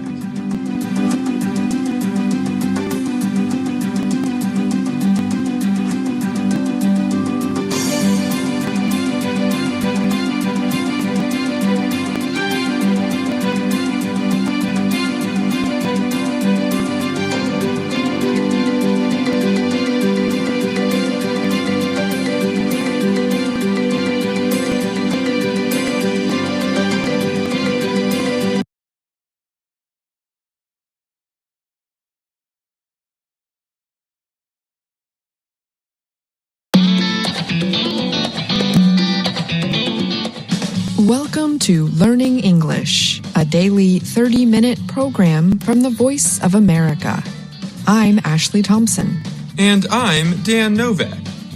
This program is designed for English learners, so we speak a little slower, and we use words and phrases especially written for people learning English. On On today's program, you will hear reports from Dan Novak, Katie Weaver, Dan Friedel, and Jill Robbins. Then we hear a new everyday grammar lesson from John Russell. But first, Dan Novak has this report on diamonds grown in laboratories. Human-made diamonds come with an appealing claim. Manufacturers say the stones are produced ethically using renewable energy. But many of the products do not meet that claim, or their producers do not confirm the electricity sources they use. And laboratory diamonds require a lot of electricity to produce. In the United States, lab-grown diamond sales increased 16% in 2023 from 2022, says Idan Golan, an industry expert. The stones cost much less than natural diamonds. Barrio Neal is a jewelry store in Philadelphia, Pennsylvania. It uses lab diamonds. All of the stones are either made with renewable energy or neutral use of energy through posts show millennials and Generation Zs proudly explaining the purchase of their lab-grown diamonds for sustainability and ethical reasons. But the sustainability of diamond production is questionable. A high number of manufacturers are not transparent or open about their operations. Many of the manufacturers are in India, where about 75% of electricity comes from burning coal. The companies use words like sustainable and environmentally friendly on their websites, but they do not release reports on the environmental effects of their operations. Cupid Diamonds, for example, the sustainability of its operations. Solar energy is quickly expanding in India, and there are some companies, such as Green Lab Diamonds, that use renewables in their manufacturing processes. China is the other major country producing laboratory diamonds. The largest makers did not return requests for comment. They also did not release details about their electricity source. More than half of China's electricity came from coal in 2023. Paul Zimnisky is a diamond industry expert. He said few companies are honest about their supply chains and their use of renewable energy. Zimnisky said a lot of companies claim to make an environmentally friendly product when they aren't really doing anything that's environmentally friendly. Lab diamonds have been in production around 70 years. Producers treat carbon to high pressure and high temperature. The idea is to copy the natural conditions that form diamonds underground. But nature spends at least 1 billion years to make a diamond. Lab diamonds are complete in a few weeks. In the past, the stones were used mostly in industries like stone cutting, mining, and dentistry tools. Over time, the laboratories or foundries have gotten better at making stones. Production costs have dropped as technology improves. Companies now can manufacture as many stones as they want and choose their size and quality. Diamonds, whether lab-grown or natural, are chemically identical and entirely made out of carbon. Experts can identify between the two using lasers to examine their atomic structures.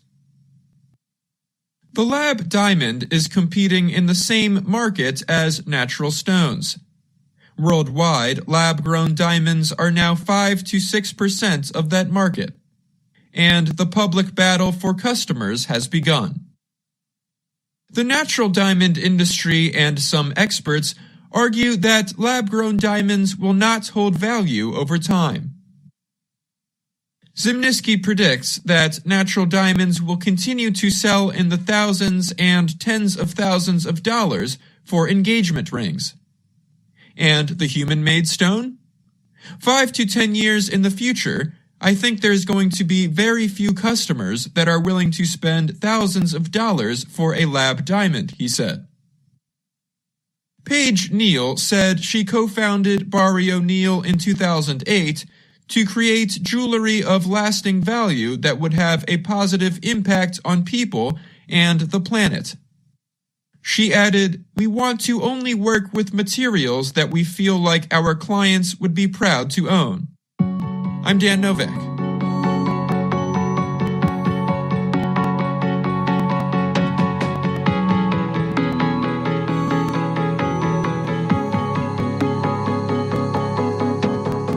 A new government report says wealth inequality by race increased in the United States during the COVID-19 pandemic. The New York Federal Reserve Bank carried out the study and released the report. It said strong performance in financial markets and large gains in the stock market in 2021 were partly to blame for the increase.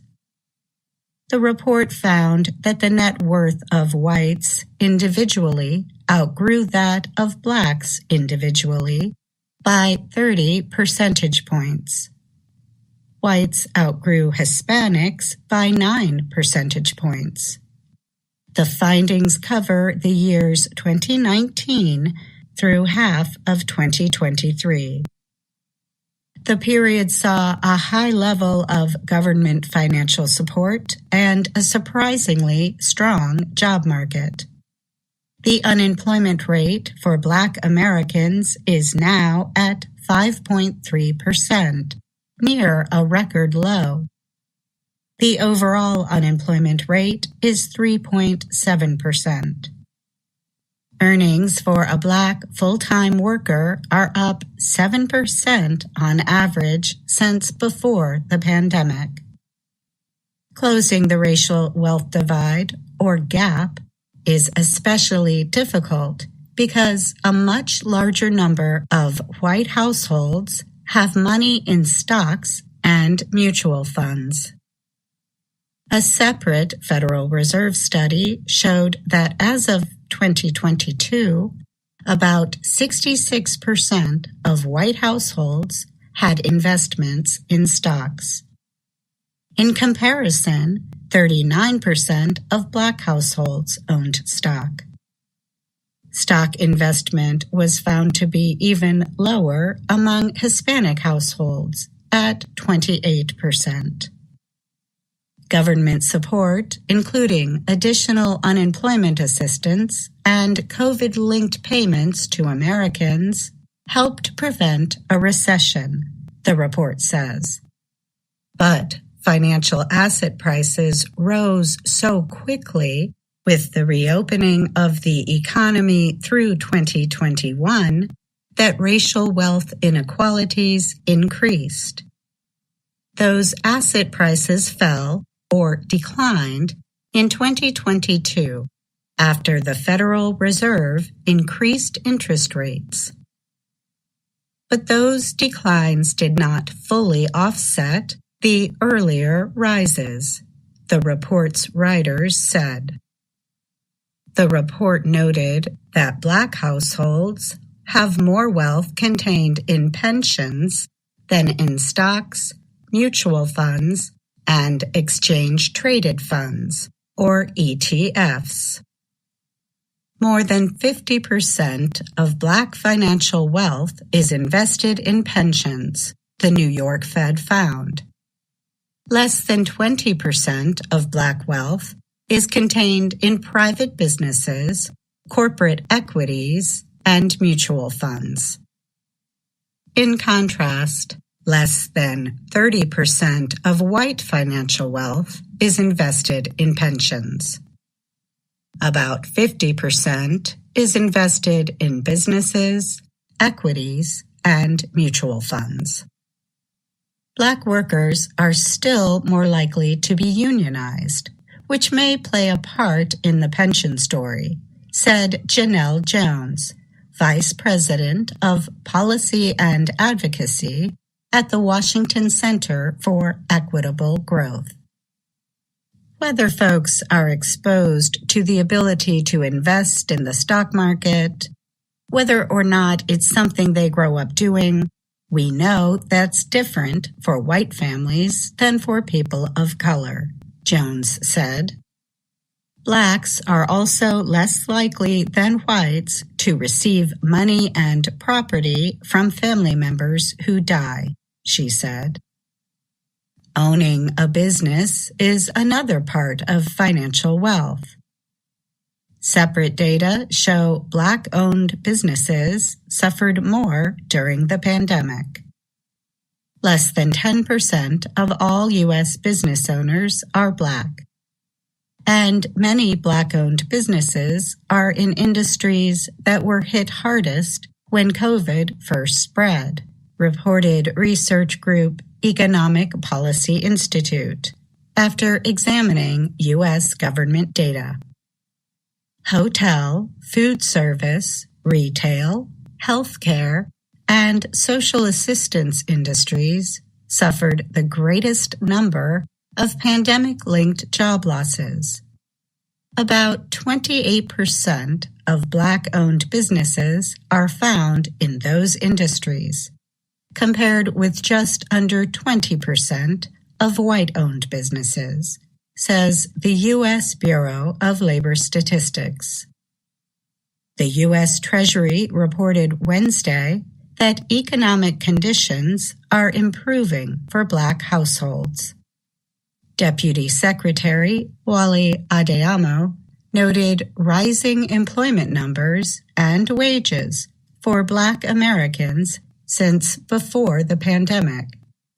He also praised an increase in Black business ownership and action in the stock market. But Adeyemo suggested that some policy measures still might be needed to balance financial wealth in the U.S. The gap between Black and white wealth in America is still too great, he said. I'm Katie Weaver.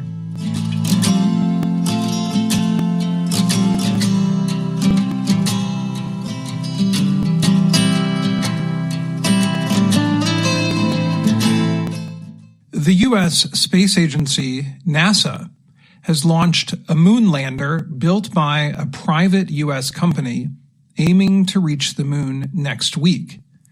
Thursday's launch came after a failed attempt from another private American company last month.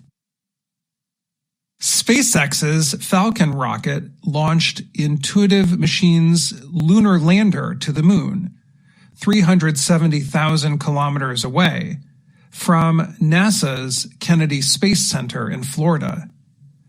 The American Space Agency is the main sponsor for the private mission, with 6 navigation and other technology experiments on the lander.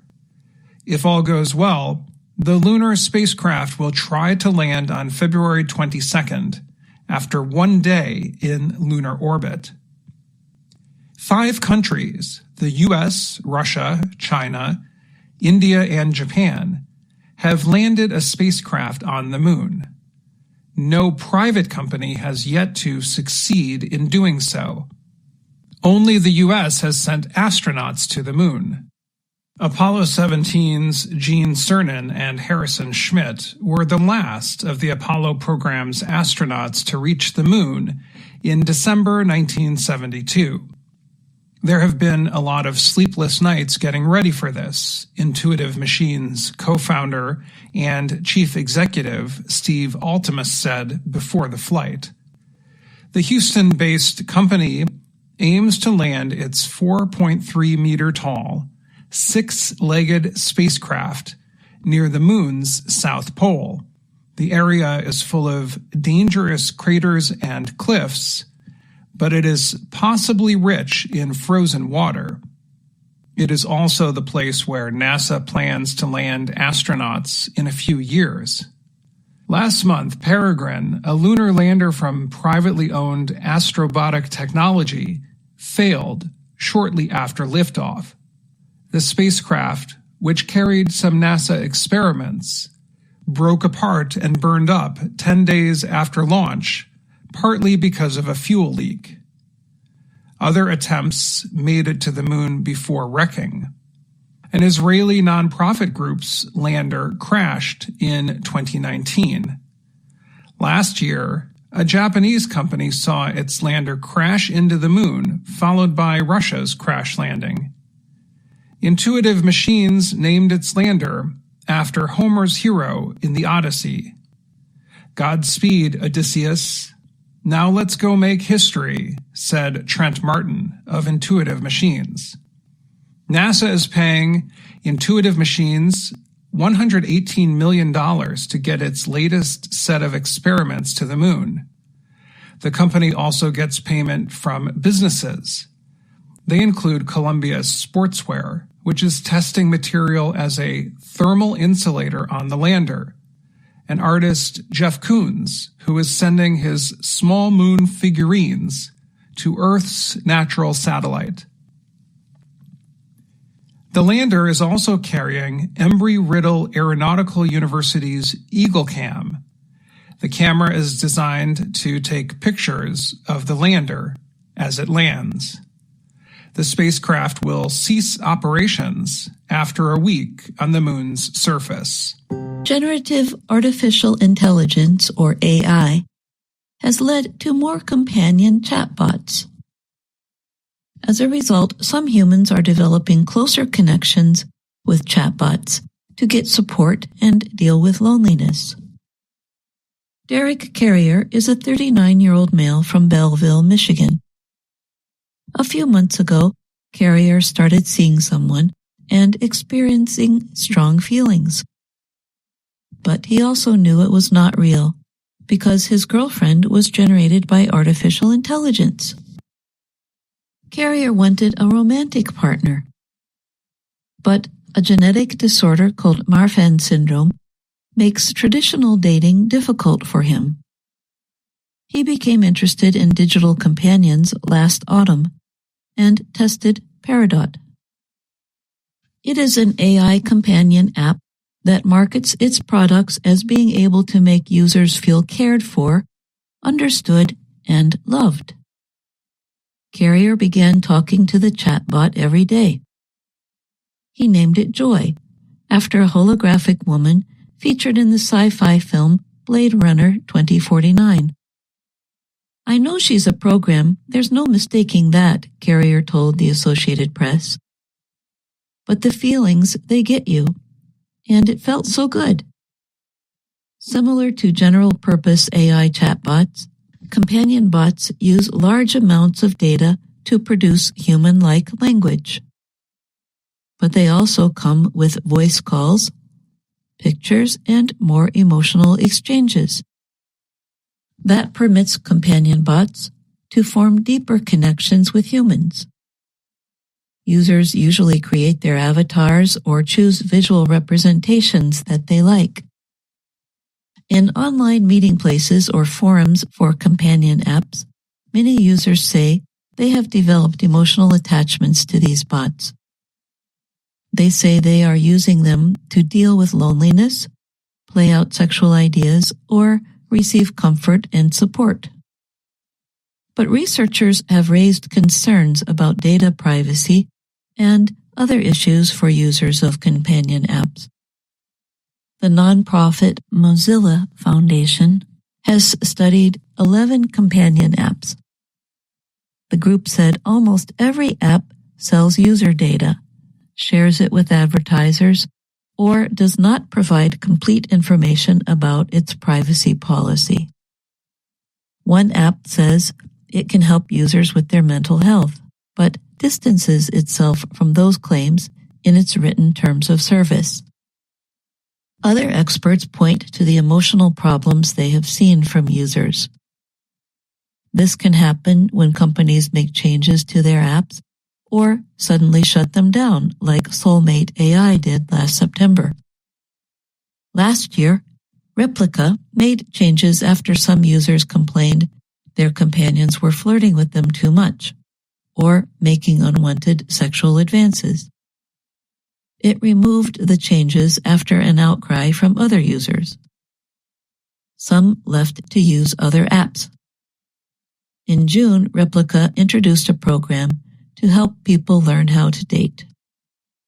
Dorothy Leidner teaches business ethics at the University of Virginia. She is worried that AI relationships could displace human relationships or simply create unrealistic expectations. She said humans need to learn how to deal with conflict, how to get along with people that are different from us, what it means to grow as a person, and what it means to learn in a relationship. However, for Carrier, a relationship has always felt out of reach. He is unable to walk because of his condition. He lives with his parents, leading to feelings of loneliness. Carrier said he now talks with Joy about once a week. The two have talked about human-AI relationships or whatever else might come up. Usually, those discussions happen when he is alone at night. You'd think someone who likes an inanimate object is like this sad guy, he said, but she says things that aren't scripted.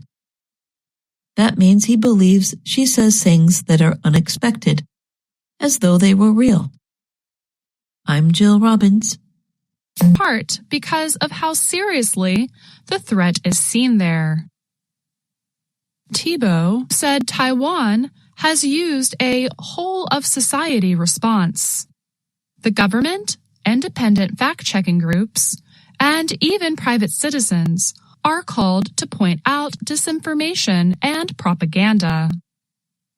Alexander Taireu is Taipei's economic and cultural representative to the U.S. He said Taiwan's government has learned it must identify and disprove false information as quickly as possible. Find it early, like a tumor or cancer.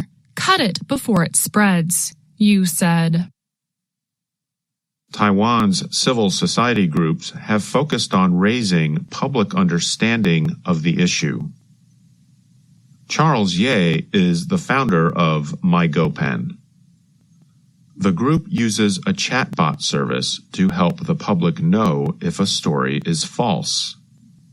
He said he started MyGoPen because he saw how his family members would get confused by online rumors. Educating the public about fake news and the digital environment is growing, but slowly.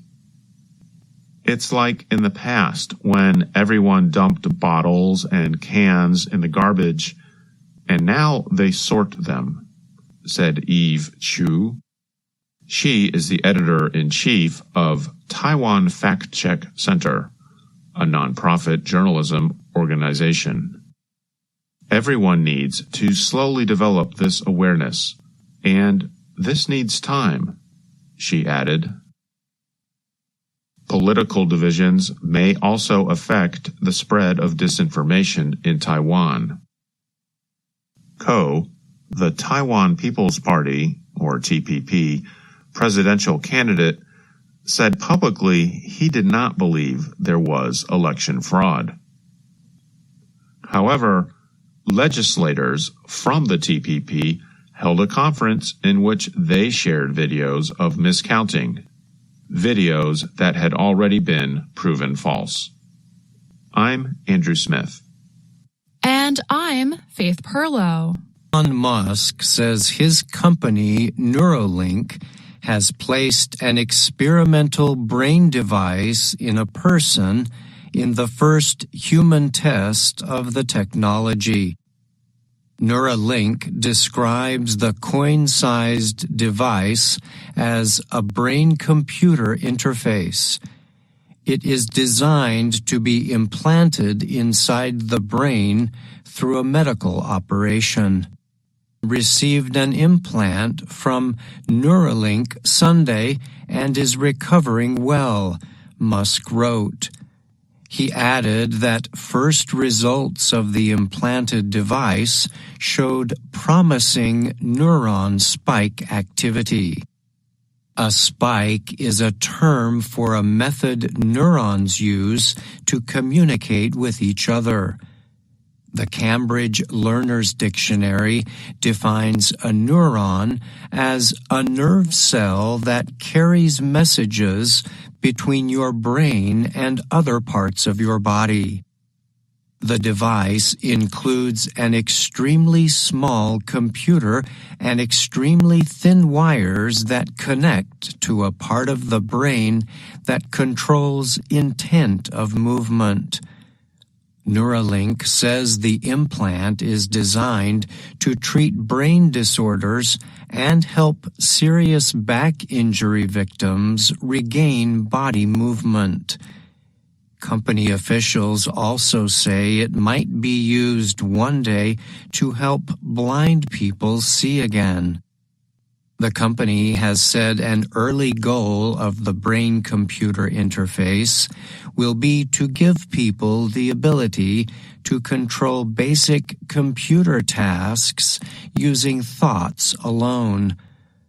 Musk says that in the future, the device might also be used to improve human intelligence in an effort to keep up with supercomputers and artificial intelligence, AI technology. The U.S. Food and Drug Administration, FDA, approved human testing of the Neuralink device last May. Neuralink reposted Musk's statement about the implant in a message on X. In another message on X, Musk wrote that the first Neuralink product is called telepathy. He said the goal of the product is to permit users to control smartphones or computers just by thinking. Musk also noted the first users would be people who have lost the use of their arms or legs.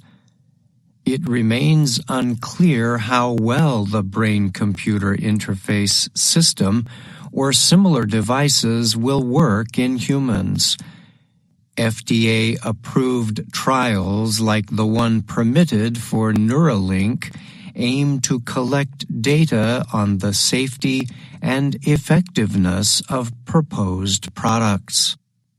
Neuralink is not alone in developing systems designed to link the human nervous system to computers.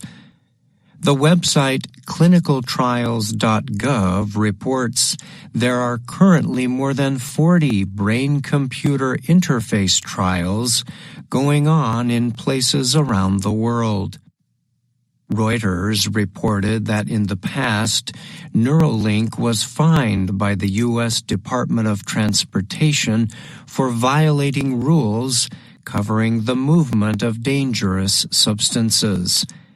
The fines against Neuralink totaled $2,480, and the company agreed to fix its problems concerning the violations, the news agency said. Neuralink carried out earlier trials of the implant using monkeys, pigs, and sheep. Reuters has also reported on the company's animal experiments in the past. Some Neuralink employees told Reuters in 2022 the company had made mistakes in its animal testing. They said the mistakes came because the process was hurried. This led to more animal deaths than necessary, the employees said. In one 2021 case, Reuters reported that Neuralink implanted 25 out of 60 pigs with the wrong-sized devices. All the pigs were later killed. Employees told the news agency such mistakes could have been easily avoided with more preparation. Last September, Musk wrote in a social media message that no monkey has died as a result of a Neuralink implant. He added that the company chose terminal monkey. Now to talk more about his technology report. Thanks for being here, Brian. Of course, Ashley. Glad to be here. This week, you described the start of new human experiments on a device designed to enable communication between a computer and the brain. As the report noted, the company carrying out the trials, Neuralink, is not the only one doing this kind of work. Implanted its first device in a patient in 2022. I noticed the report pointed out the first people expected to use Neuralink's device will be victims of injuries that left them without the use of their arms or legs, correct? Yes, that's right. And company officials have said this kind of technology development does take time and happens in steps. The first major progress Neuralink would like to see is the technology enabling a person to perform an action just by thinking. Once that step is completed, the company says it will be centered on building upon that. Elon Musk, by the way, has said the system could also support future products aimed at improving human intelligence, but that development likely remains years away. Well, thanks again, Brian, for answering my questions today, and thank you for that report. You're welcome. Thank you, Ashley. VOA Learning English has launched a new program for children. It is called Let's Learn English with Anna. The new course aims to teach children American English through asking and answering questions and experiencing fun situations. For more information, visit our website, learningenglish.voanews.com.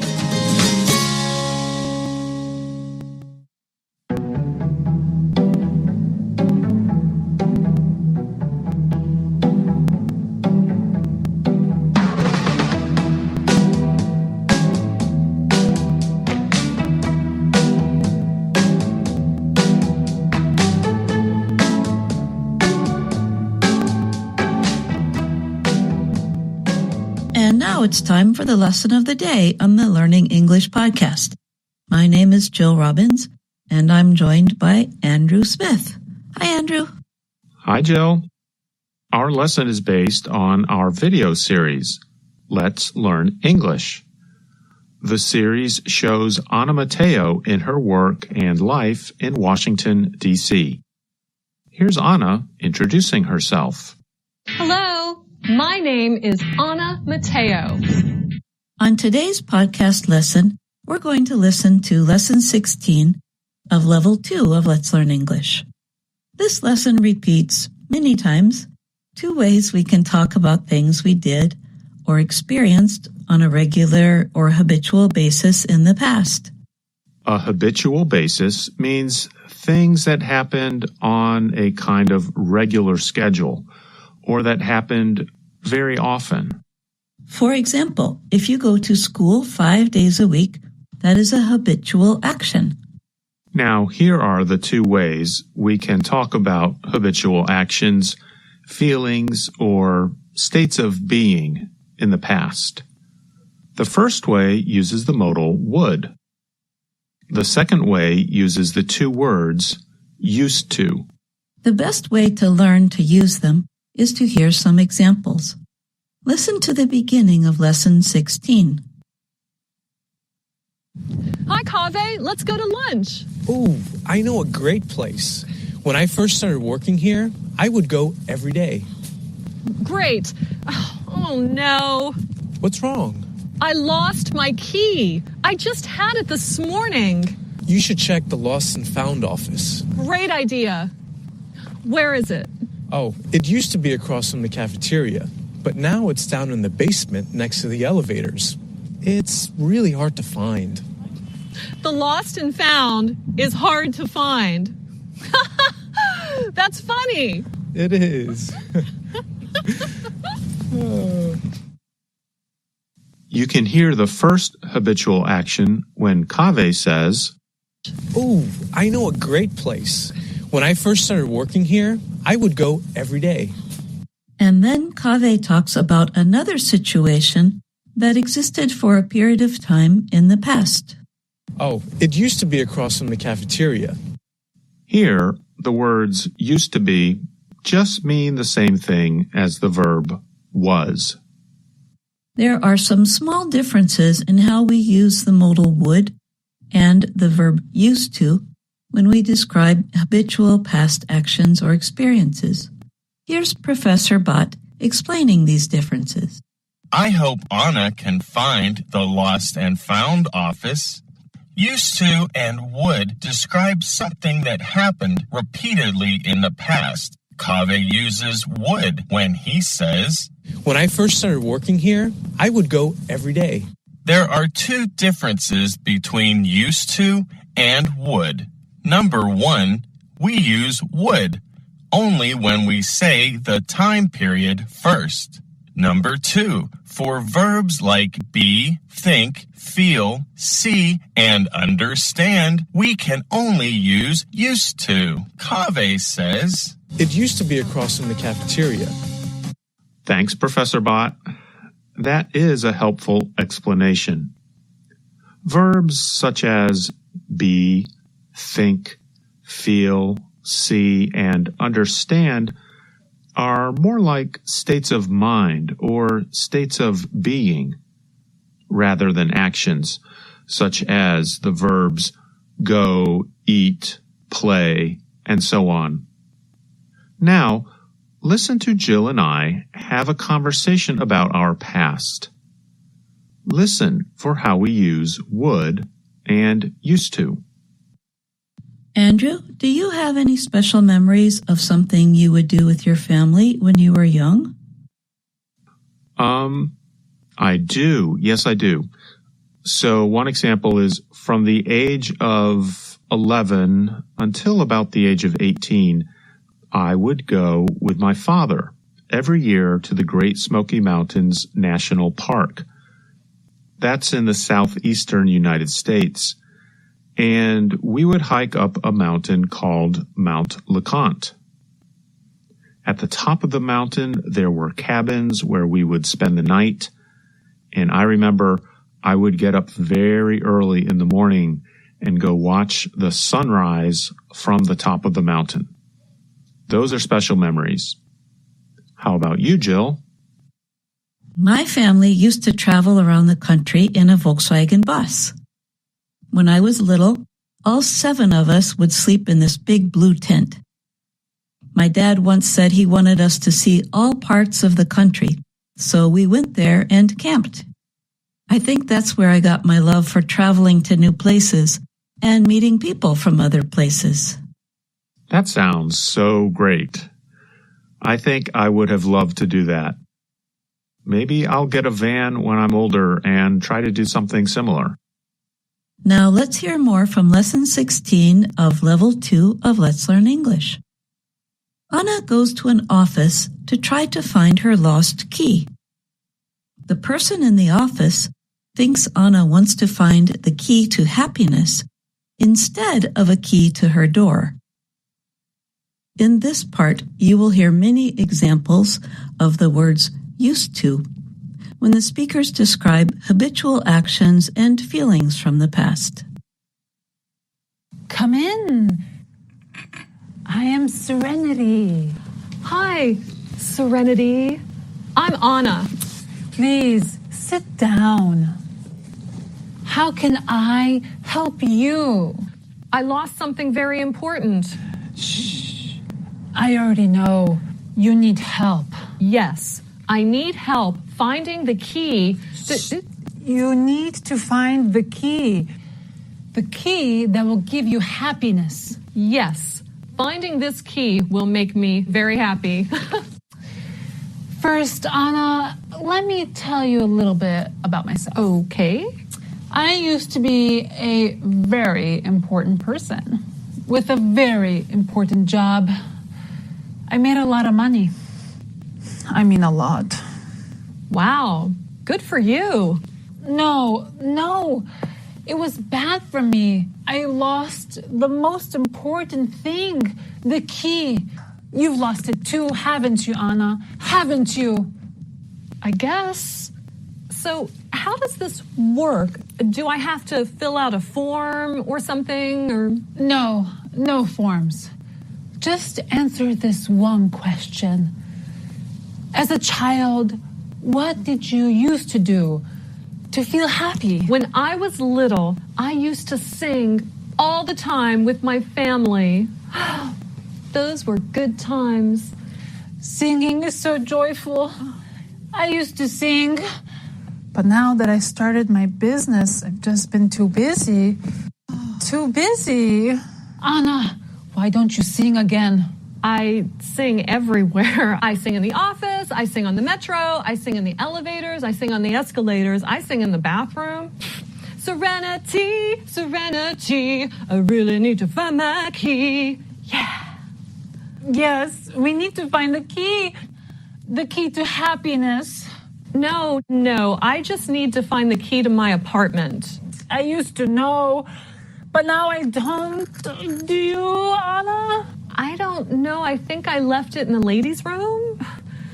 You know, this isn't the lost and found, is it? It could be the lost and found. I'm lost. And I used to find joy for people. I used to find joy. You know, this is a bad time for you. I'll find the lost and found myself. Bye, thanks. I used to find joy. I used to find joy. I found my key. I used to find joy. Oh, the sad woman in the office used to find joy.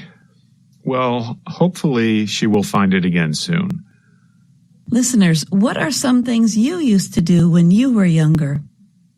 What would you do when you played with your friends? Write to us and let us know.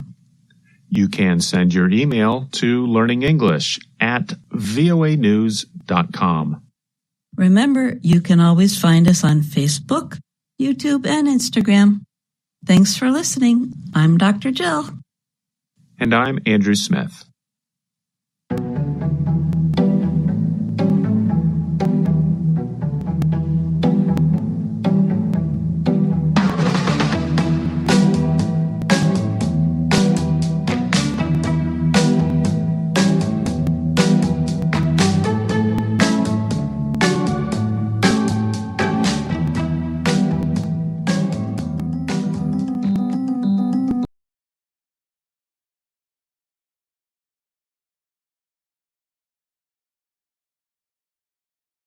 Strong, and this is VOA1, The Hits.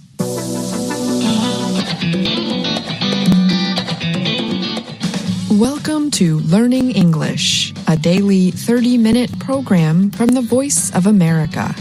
I'm Ashley Thompson. And I'm Dan Novak. This program is designed for English learners, so we speak a little slower, and we use words and phrases especially written for people learning English.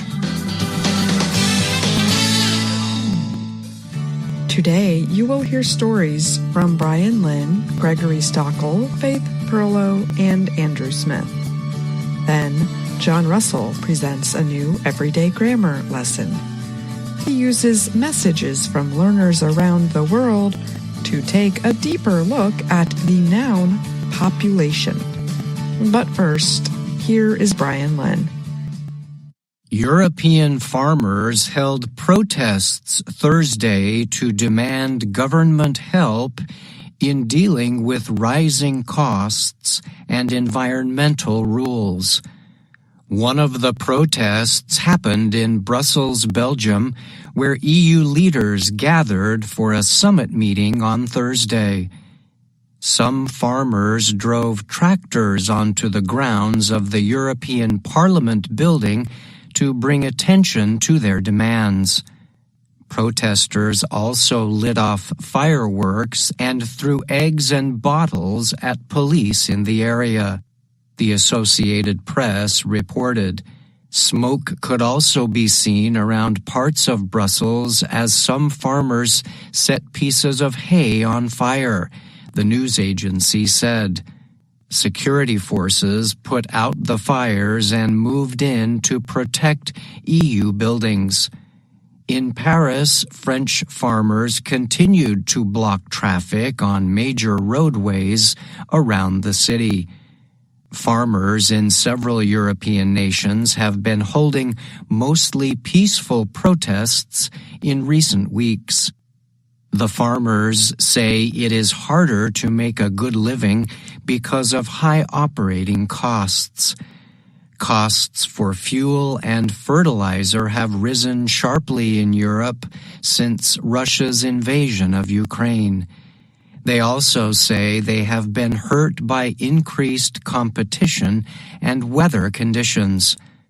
France's government sent in armored vehicles to Paris's large Rungis food market, which was targeted by demonstrators. French police told Reuters news agency they arrested 79 people who entered a storage center at the market. The market is an important supplier of fruits and vegetables to France and other nations. Rungis has repeatedly become a target for European farmers, many of whom traveled a long way to bring their tractors there. One farmer who traveled to Brussels to protest was 26-year-old Luca Mouton. He told Reuters, "Time is up. EU leaders must think of the farmers. Talk to the farmers rather than about the farmers. Discuss what is possible. We are open to dialogue." Jean-François Ricker is a farmer from southern Belgium who spent the night in the cold near EU headquarters. He told the AP he hoped a lot of protesters would show up to demonstrate how important the issues are to farmers across Europe. "We are going to show that we do not agree," said Ricker. The purpose of Thursday's EU summit was mainly to approve a proposal to provide Ukraine with a new $54 billion aid deal, more pesticides if other nations do the same, and an offer to increase financial aid and tax breaks. I'm Brian Lynn.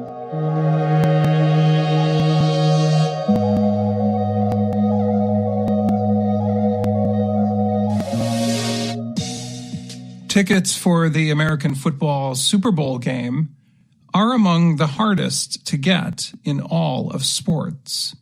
Because of that, some websites that buy and resell tickets have set prices for the upcoming game in Las Vegas, Nevada at almost $10,000.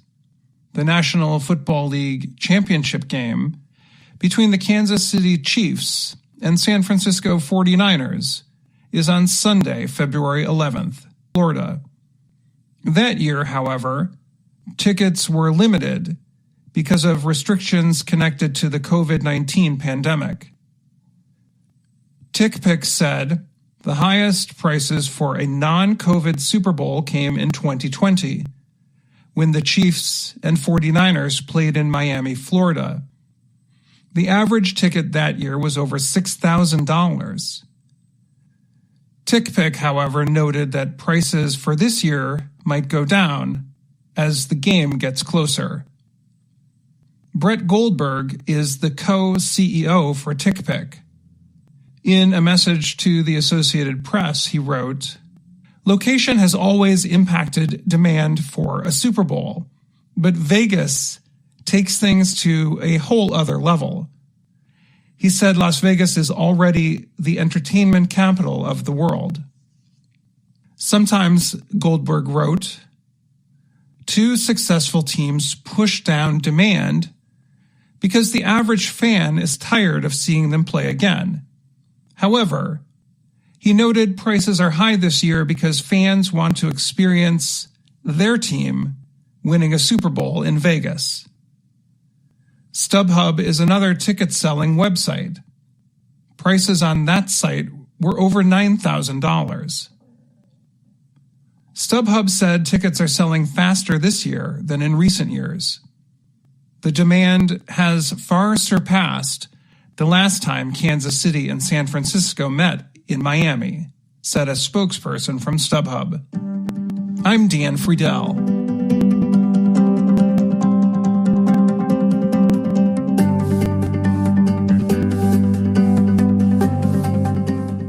Canada recently announced a 2-year limit on the number of foreign students given permission to study in the country. The move is partly to ease a growing housing shortage.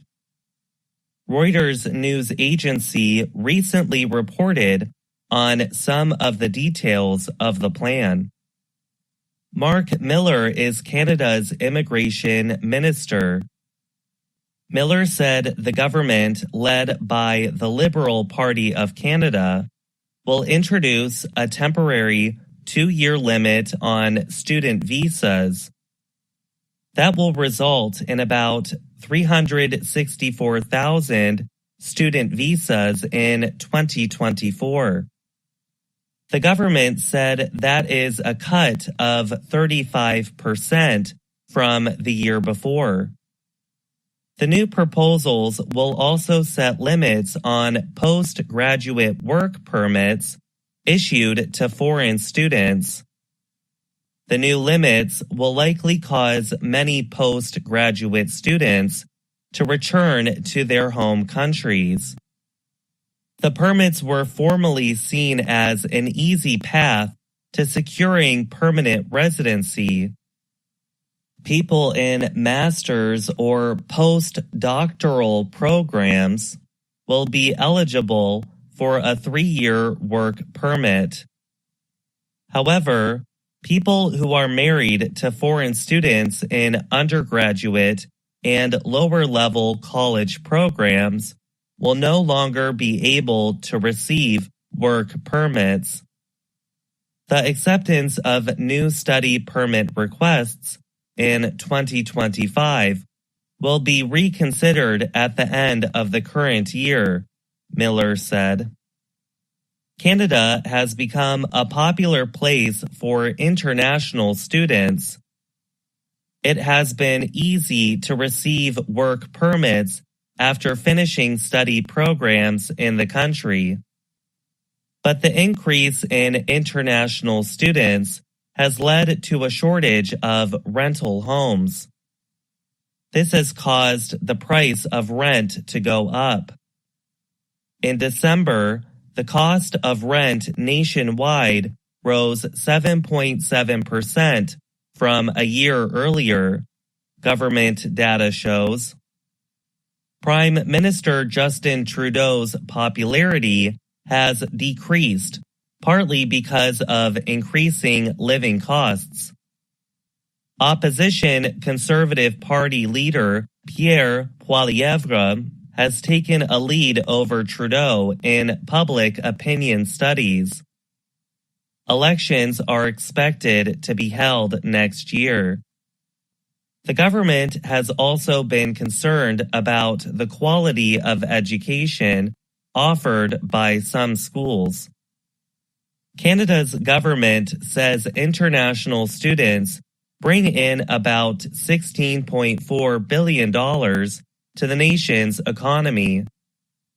The new policy will hurt many colleges and universities.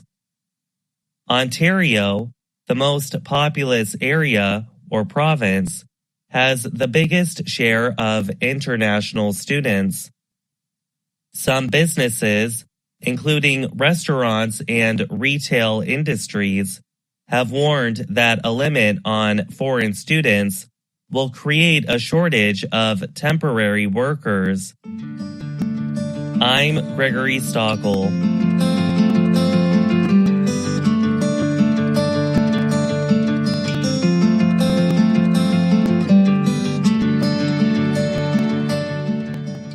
wealthy countries, like Japan, poverty is sometimes considered a taboo subject. But an Australian filmmaker, Ryan McAvoy, wants to share the stories of women and children in poverty in Japan in his documentary film, The Ones Left Behind. The film was released last year. It shows single mothers raising their children in poverty. The women work hard. They sleep a few hours a night. And they try to balance working with childcare and housework. McAvoy said he wanted to deal with a topic that no one wanted to discuss. The film shows discussions with poor women and experts on poverty. He said the film also shows a different side of Japanese society, where getting married and becoming a stay-at-home mother is normal for many women. In Japan, it's very taboo. I think it's a very apt title, because I feel that single mothers and their children have really been left behind in society. The film shows one woman who works almost 12 hours a day and earns less than $1,350 a month. That amount is low for a country where the cost of living is high. Monthly rent for one small room can cost 1/3 of that amount. Tomoko Nakayama is one of the women in the film. She said, "I have to do everything on my own." Another woman almost cries when she describes how her child stopped asking her to come to take your parent to school days. Japan has one of the highest rates of childhood poverty, although it is one of the wealthiest nations. 1 in 7 children live in poverty in Japan. Almost half of single-parent homes are considered poor. Japanese society often favors men who work full-time. Women sometimes receive lower pay and fewer benefits than their male counterparts, while working full-time and overtime.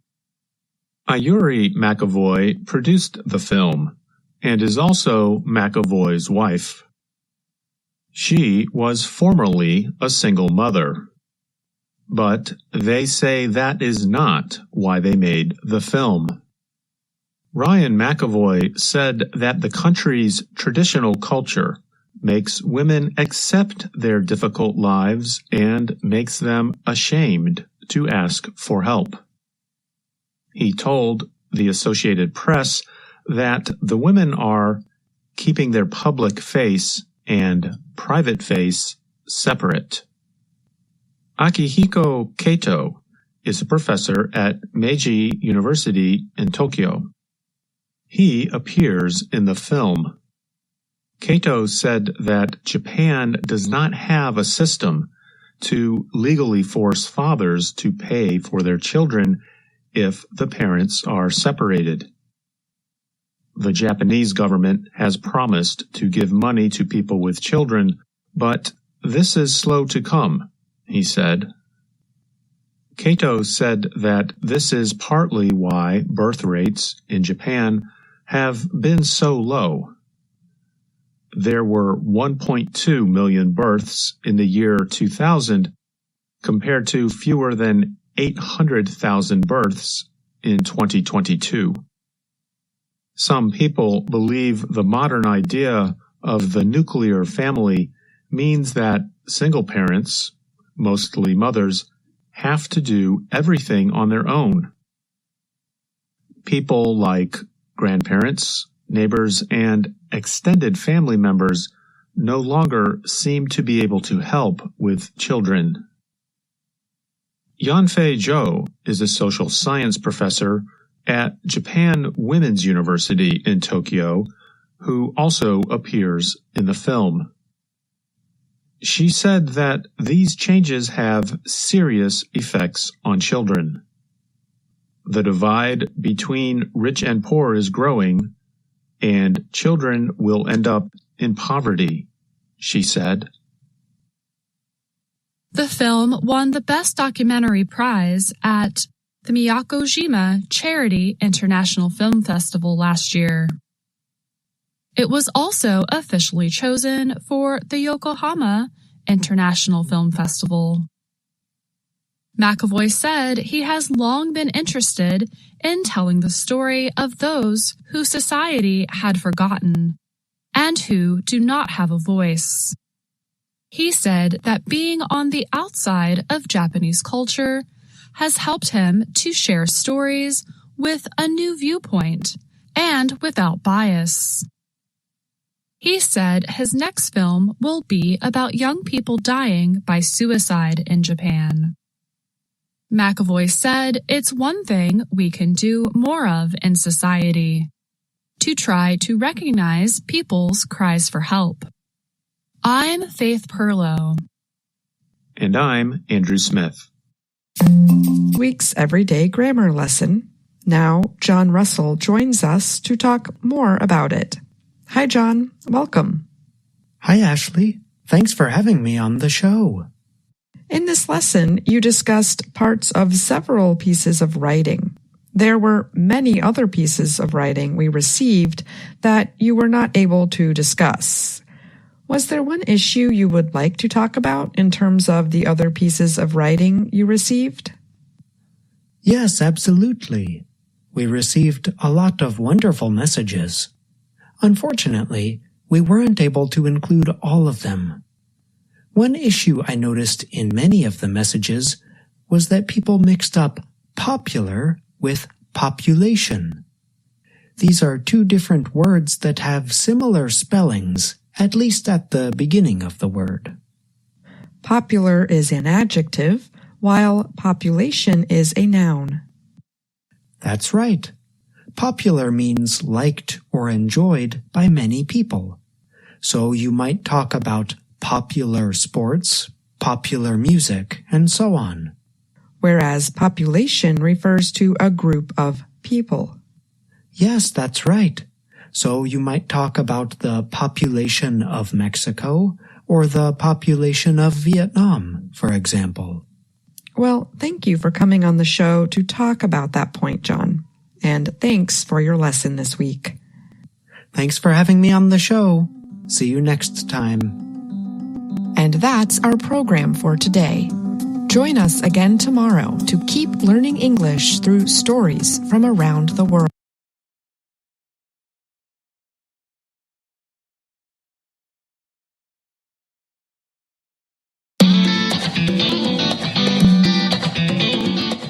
Welcome to Learning English, a daily 30-minute program from the Voice of America. I'm Ashley Thompson. And I'm Dan Novak. This program is designed for English learners, so we speak a little slower, and we use words and phrases especially written for people learning English. On today's program, you will hear stories from Dan Novak, Dan Friedel, Gina Bennett, and Katie Weaver. Later, Jill Robbins teaches us about indefinite pronouns in this week's Everyday Grammar Lesson. But first, the American city of Miami Beach, Florida, is a popular destination for travelers during school break periods in spring. But in the last 3 years, the area has dealt with high levels of violent crime during spring break. So, city officials are putting in place new security measures. The measures include parking restrictions for non-residents and closings of outdoor restaurants on busy weekends. The city has warned visitors to expect curfews, personal property searches at the beach, early beach closures, road security checkpoints, and arrests for drug possession and violence. Civil rights activists say the restrictions are an overreaction to large crowds of black people. And business owners in the city's famous South Beach neighborhood argue that the new measures will cause them financial loss during one of the busiest times of the year. Miami Beach has ordered such measures before, so the restrictions are not unfamiliar to the area. But this is the first time the rules have been established ahead of the season. Stephen Miner is the mayor of Miami Beach. The status quo and what we've seen in the last few years is just not acceptable, he said. Miner said spring break crowds get out of control even with a strong police presence. He said the island city can only hold so many people. And the amount of people has often gone beyond what is safe. Local business owner David Wallach opposes the measures. He said the city has always been a place of celebration. And he argued that limits on the numbers of visitors will turn the city into a retirement community. Wallach and others have holding a music festival during the third week of spring break, the season's busiest time. Supporters say such an event would help prevent the gathering of mobs. But Miner said the city has spent millions of dollars on musical performances and similar events in the past.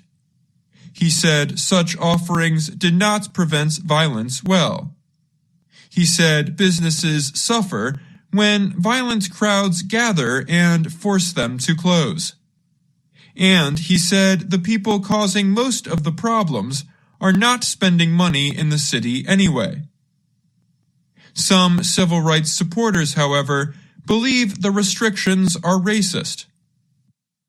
South Beach became popular among black tourists about 20 years ago because of an event called Urban Beach Week. It takes place in late May during the Memorial Day holiday. Many locals have protested about violence and other crime connected to the event. Officials increased police presence during Memorial Day as a result. Stephen Hunter Johnson is an attorney and member of Miami-Dade's Black Affairs Advisory Board. He said city officials are only cracking down so hard because many of the visitors are black. Everybody loves this idea that they are free from the government intruding on them, Johnson said. But amazingly, have a moral obligation to keep people safe, and right now it is not safe, the mayor said. I'm Dan Novak.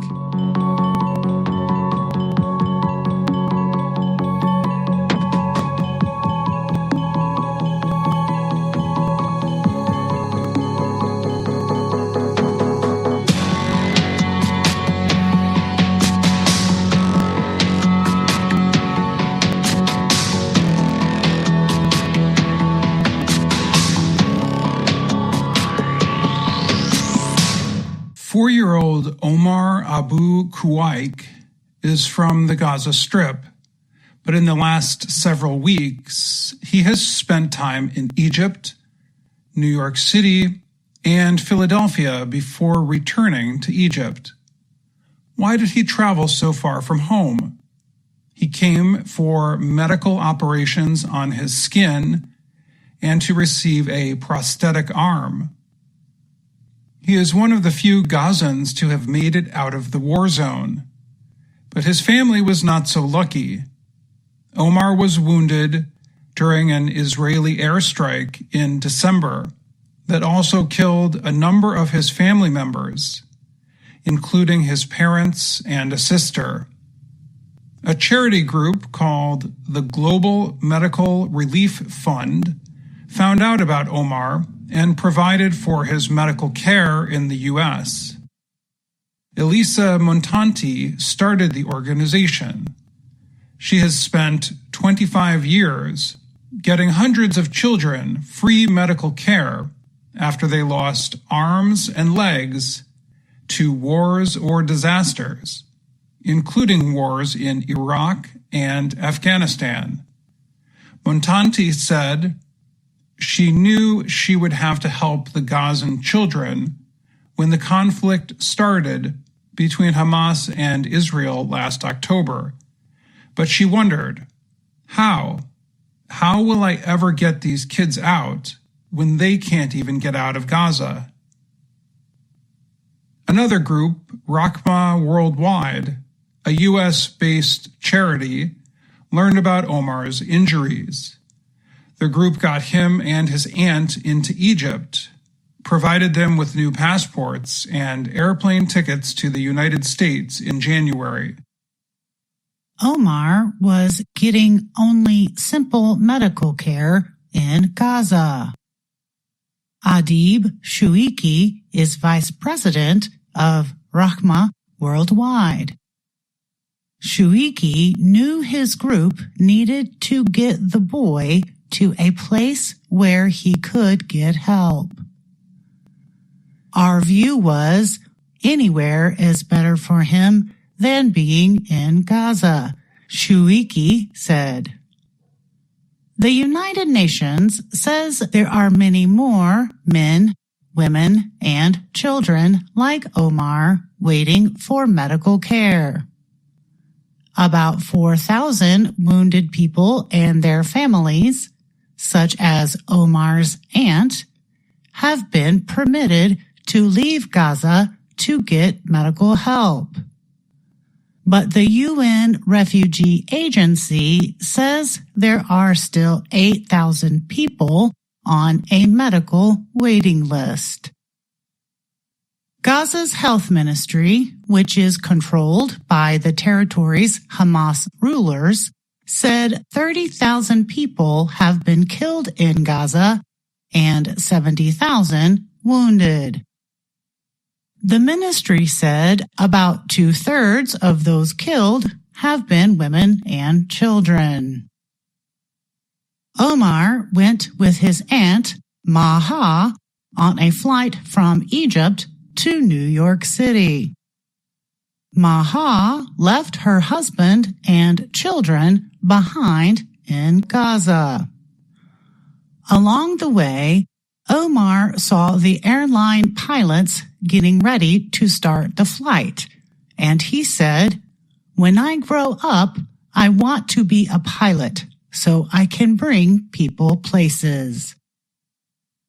Once in the U.S., the Global Medical Relief Fund sent Omar to Shriners Children's Hospital in Philadelphia, Pennsylvania, for treatment.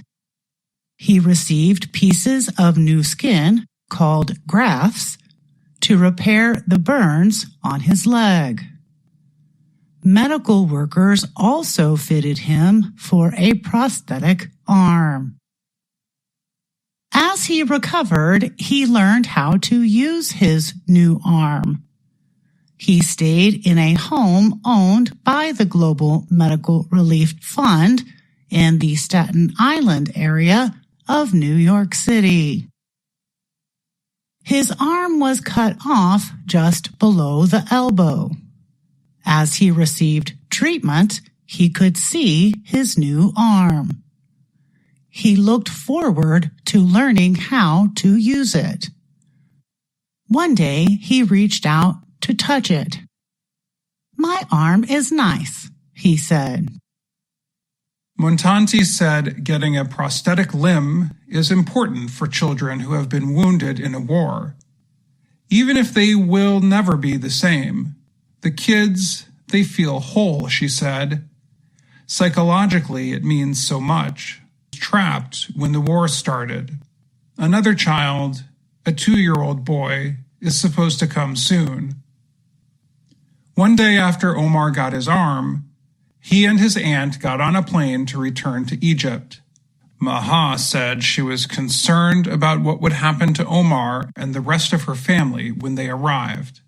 Their relatives are living in tents. After coming back to Egypt, Omar and his aunt's futures are unclear. They might remain in exile.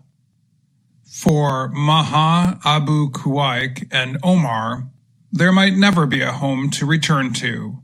She said she could not imagine going back to Gaza. What would his life be? Where is his future, she wondered. I'm Dan Friedel. And I'm Gina Bennett.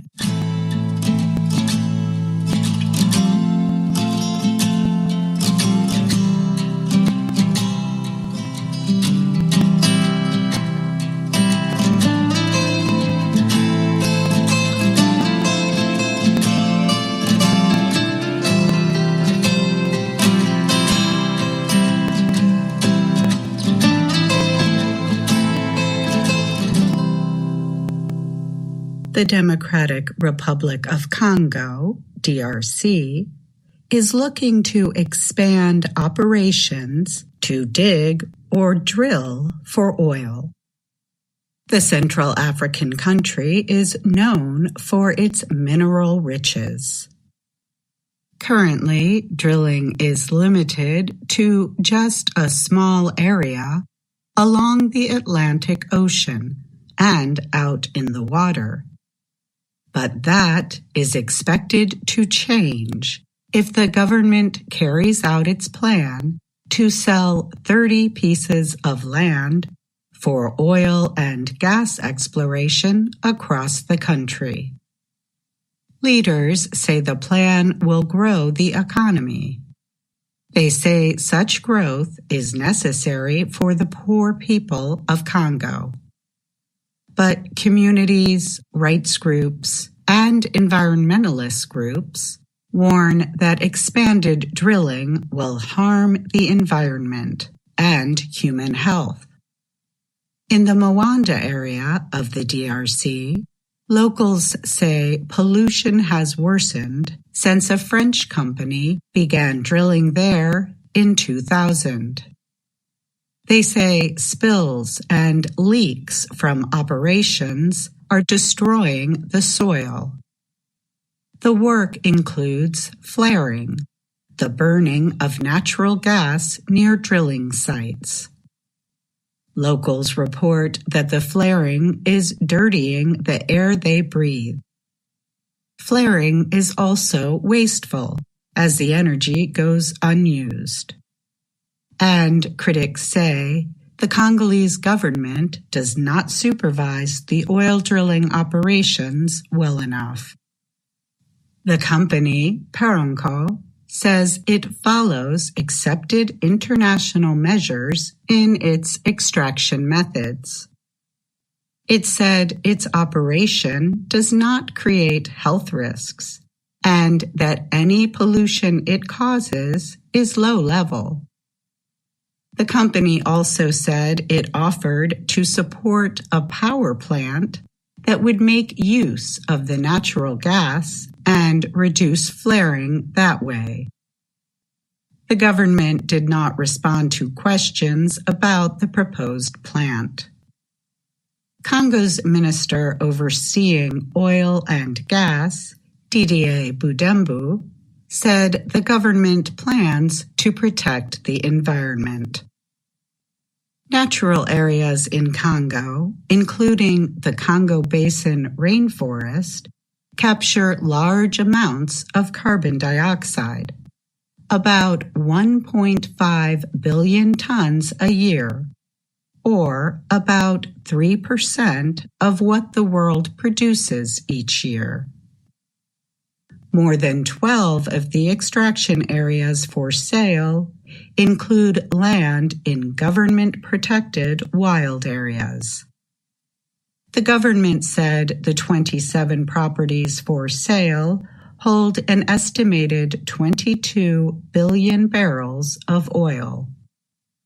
Environmental groups say that selling more land to drill would have harmful effects in the DRC and in other countries. Any new oil and gas project anywhere in the world is fueling the climate and nature crisis that we're in, said Mbong Aki Fakwa Tafak, Program Director for Greenpeace Africa. She said Paramco's operations have done nothing in respect to the poor and instead harm the environment and the lives of communities. Environmentalists say Congo has a strong possibility to instead develop renewable energy. Budembu said now is not the time to move away from fossil fuels when the country still depends on them. He said the DRC will move away from fossil fuel dependency over the long term. Paramco has faced criticism for years. Local researchers, aid groups, and Congo's Senate have made multiple reports of pollution dating back more than 10 years. Two organizations, Sherpa and Friends of the Earth France, opened a legal action against the company in 2022, accusing Paramco of polluting. Ador Ngaka lives in the village of Chiende. Oil drills can be seen up the road from his home. Ngaka says they remind him every day of all that he has lost. The extraction processes have polluted the soil, hurt his crops, and forced the family to use all their savings to survive, he said. He pointed to an ear of corn he grew. The 27-year-old farmer said the vegetable is about half the size of those that grew before the drilling began 10 years ago. He said, "It's bringing us to poverty." I'm Katie Weaver. VOA Learning English has launched a new program for children. It is called Let's Learn English with Anna. The new course aims to teach children American English through asking and answering questions and experiencing fun situations. For more information, visit our website, learningenglish.voanews.com. Week's Everyday Grammar Lesson with Jill Robbins. Jill joins me now to talk more about it. Hi, Jill. Thanks for being here. Thanks for having me, Ashley. Your lesson this week centered on the song Fast Car. Can you tell us why the song is important or interesting to you?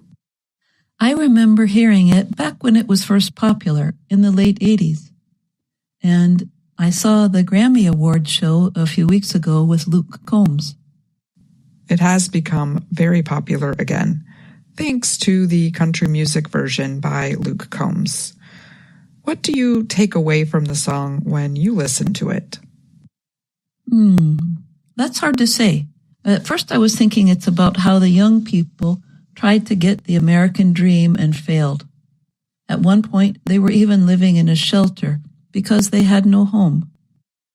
But reading what other people said about it, there's still a little hope for a better day ahead. Because the guy with the fast car might be leaving? Yes, the singer says, so take your fast car and keep on driving. I think she's kicking him out. Well, thanks for that lesson, Jill, and thanks for speaking with me today. Thanks for having me, Ashley. So I remember when we were driving in your car, speed so fast I felt like I was drunk. City lights lay out before us, and your arm felt nice wrapped around my shoulder, and I had a feeling that I belonged. I had a feeling I could be someone, be someone, be someone.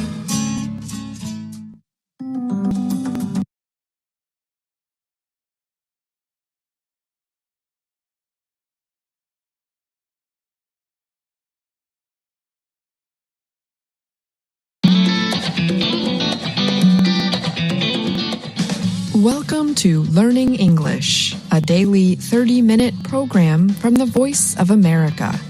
I'm Ashley Thompson. And I'm Dan Novak. This program is designed for English learners, so we speak a little slower and we use words and phrases especially written for people learning English.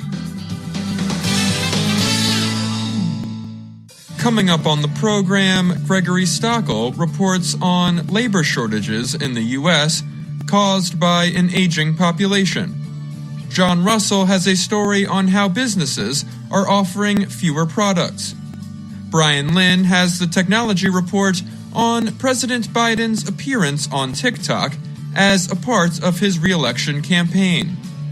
Later, Jill Robbins and Andrew Smith present the lesson of the day. But first, each day, about 10,000 baby boomers leave the U.S. workforce. Baby boomers are the generation of people born between 1946 and 1964.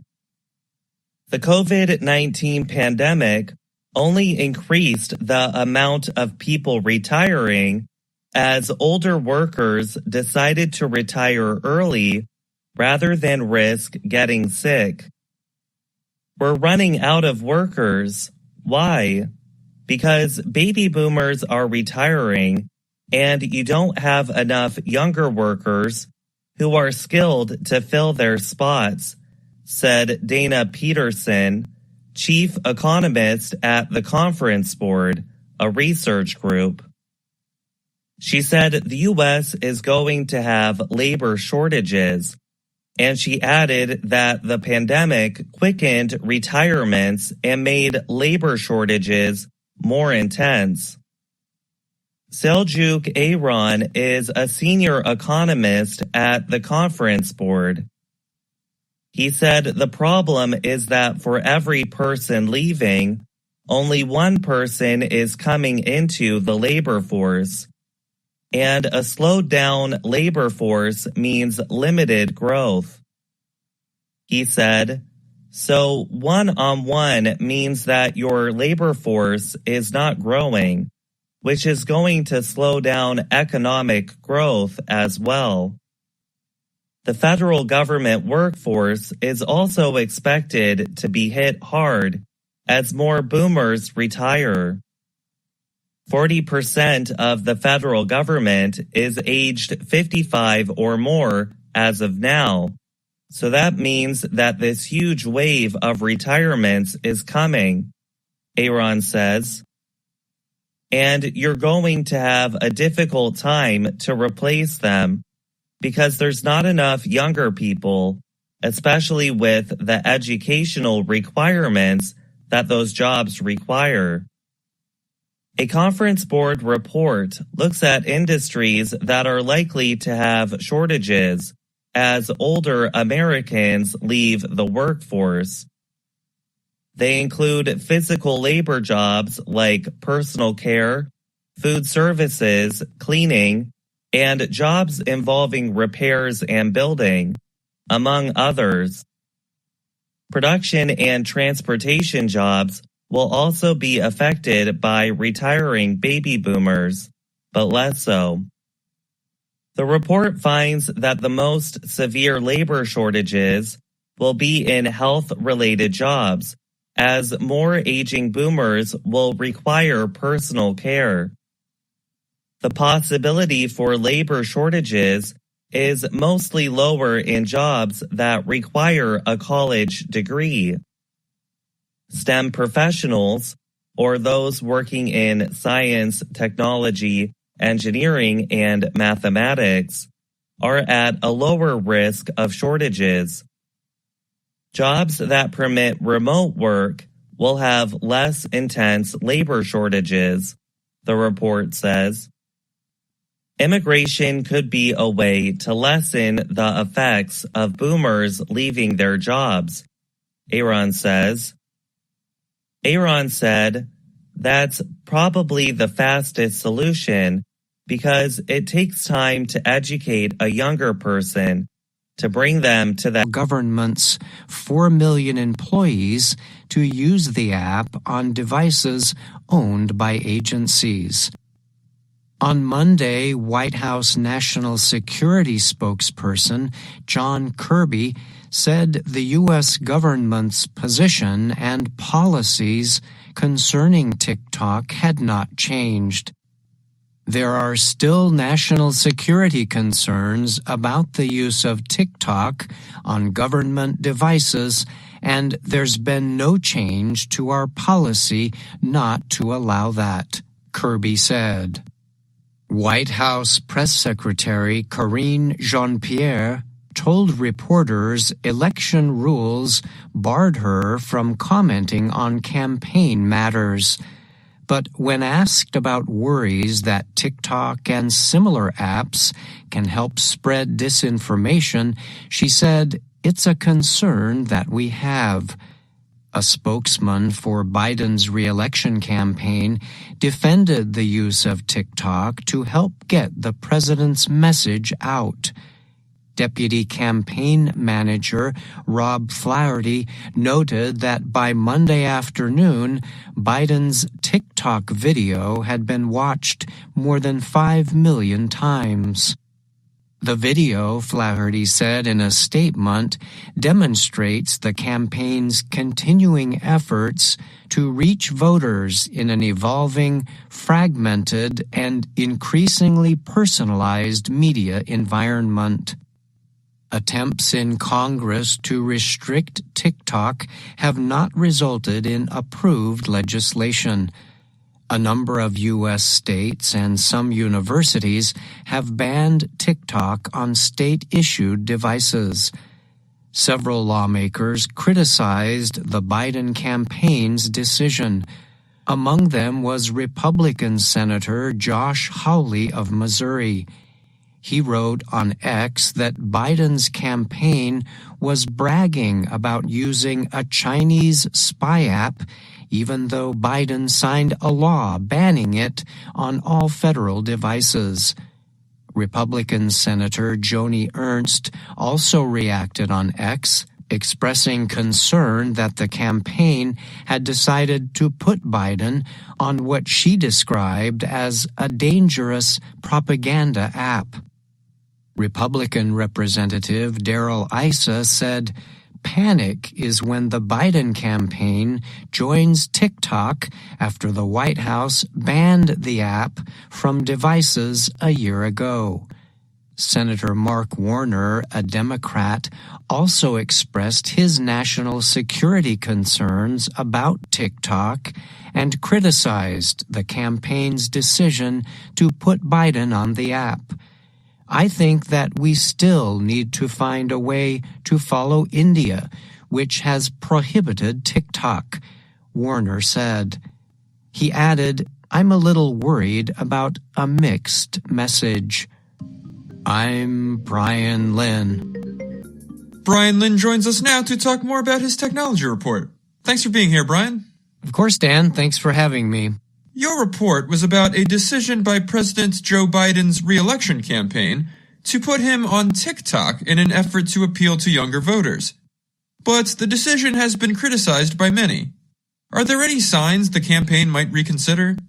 So at this point, there has not been any indication of that. The campaign did put out a few statements about the TikTok launch and praised the amount of attention Biden's video was getting. But some political experts have said the decision to put the president on TikTok might have to be reconsidered at some point, especially if criticism of it does not die down. In the end, the campaign will have to weigh whether having Biden on TikTok helps him more than any lasting criticism is hurting him.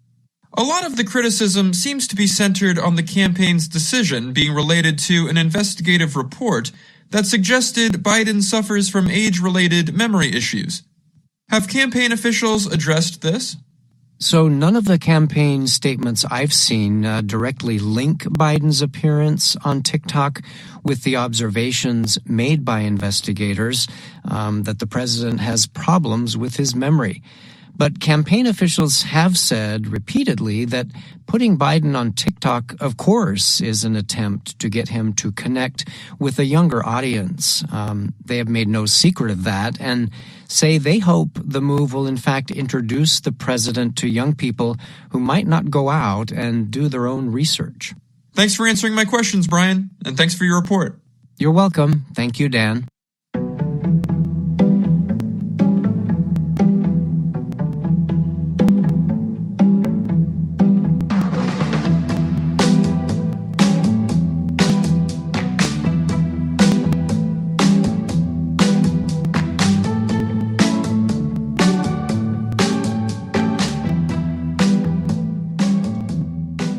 And now it's time for the lesson of the day on the Learning English podcast.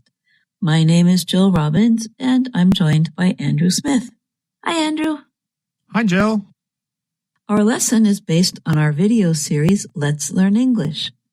The series shows Ana Mateo in her work and life in Washington, D.C. Here's Ana introducing herself. Hello, my name is Ana Mateo. In a recent lesson of the day, we explained the differences between the verbs talk and speak. Today, we compare the verbs tell and say.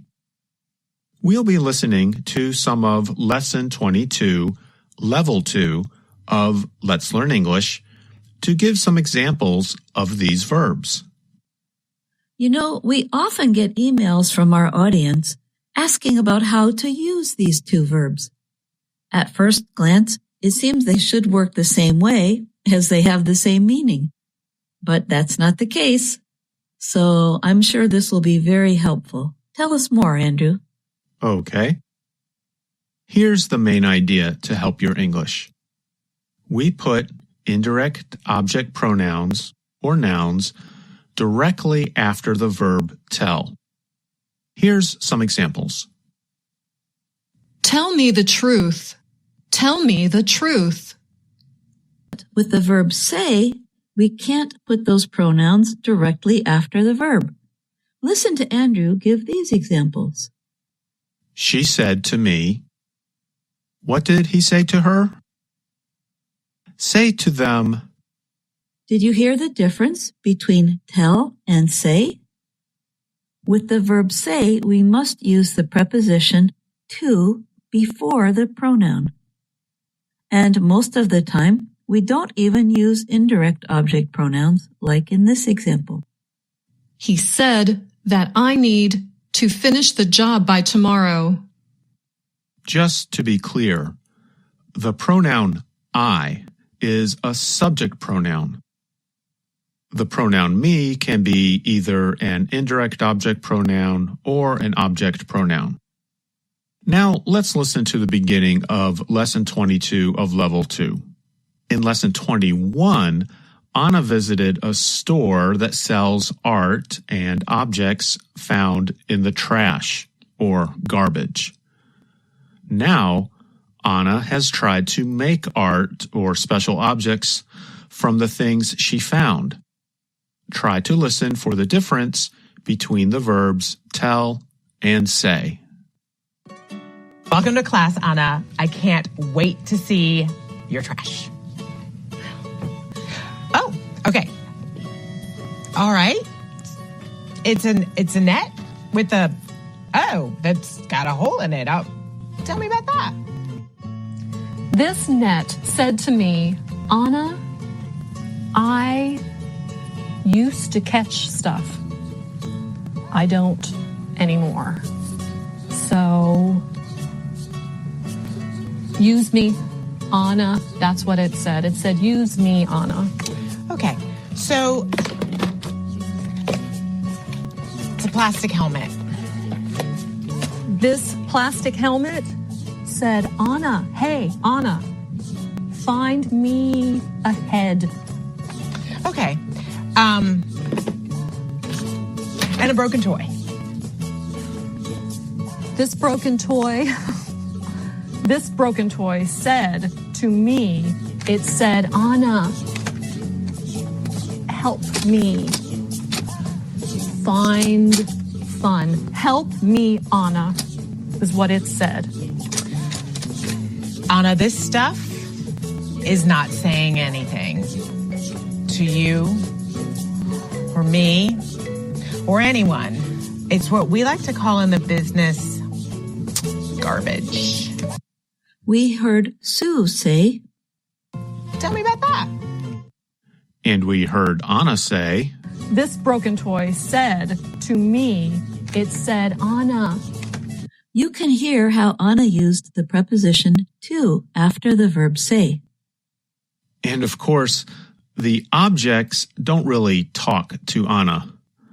Anna just means that she was interested in the objects in a special way.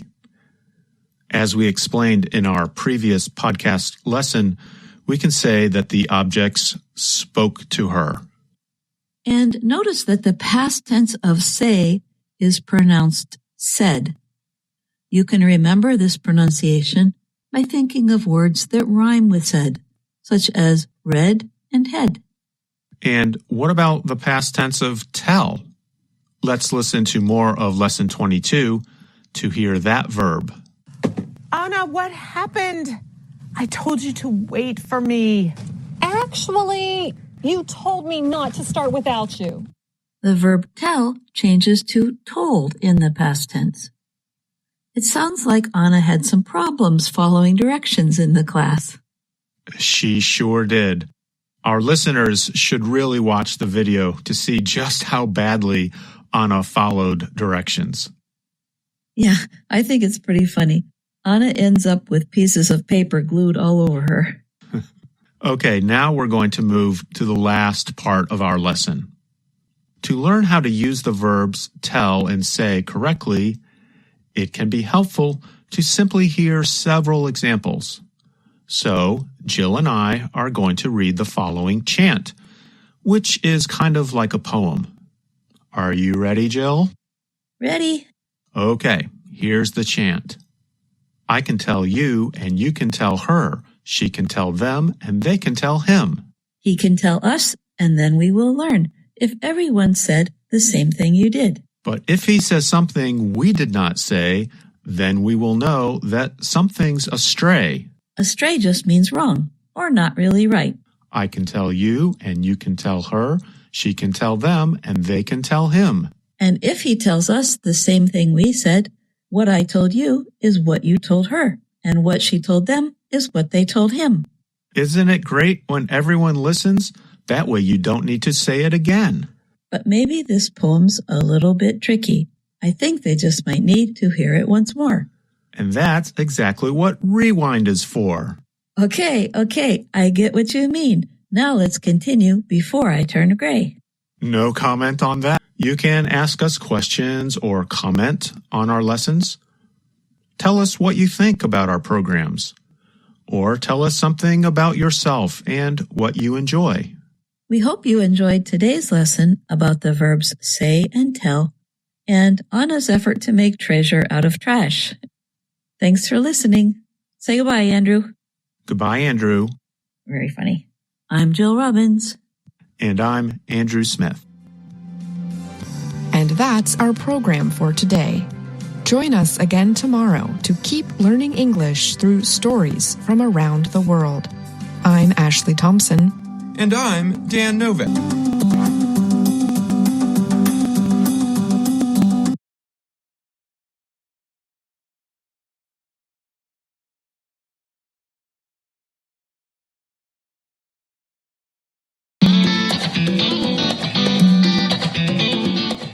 Welcome to Learning English, a daily 30-minute program from the Voice of America. I'm Ashley Thompson. And I'm Dan Novak. This program is designed for English learners, so we speak a little slower and we use words and phrases especially written for people learning English.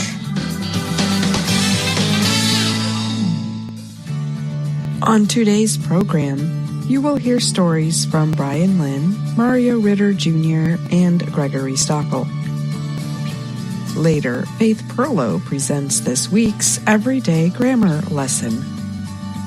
But first, Brian Lynn has a report on the European Union's new migration agreement. The European Union has reached an agreement that sets new rules for controlling migration. The deal, announced Wednesday, will become part of an EU agreement called the New Pact on Migration and Asylum. The Associated Press reported the document will need to get final EU approval by February and is expected to enter into force by June. The main purpose of the agreement is to set new rules to ease difficulties facing EU nations as they seek to deal with migrant arrivals. The deal also aims to establish a process for EU nations to more fairly share the duties and costs related to migration. The laws cover screening policies for when migrants first arrive in the EU. They also provide rules relating to migrants seeking asylum and set guidelines for processing applications and dealing with possible migration crises. It's truly a historic day, European Parliament President Roberta Metsola told reporters in Brussels after the negotiations. She added that reaching an agreement was important because migration is likely to be a major campaign issue ahead of EU elections in June. Let's not underestimate the risk if we had not reached such a deal, Metsola said. She added that she hopes the agreement will persuade EU members not to establish individual borders because the migration flows can now be more effectively dealt with. Migrant arrivals in the EU are down from a high in 2015 of more than 1 million. Most of those migrants entering Europe were fleeing war in Syria and Iraq.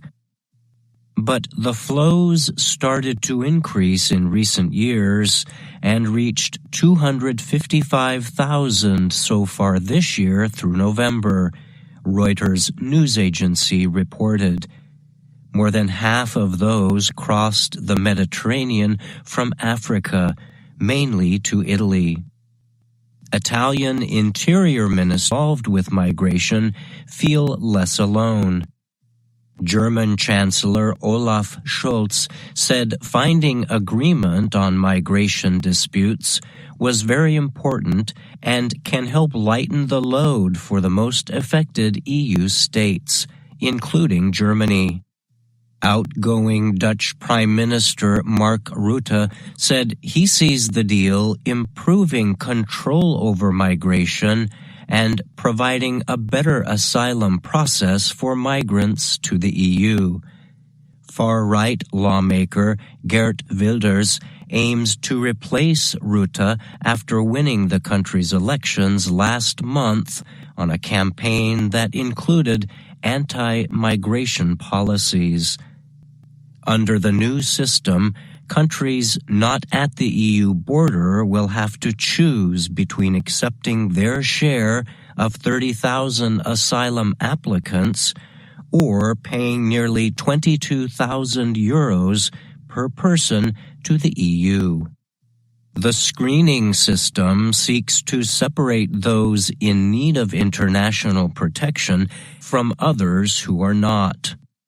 People whose asylum applications have a low chance of approval, such as those from India, Tunisia, or Turkey, can be prevented from entering the EU and detained at the border.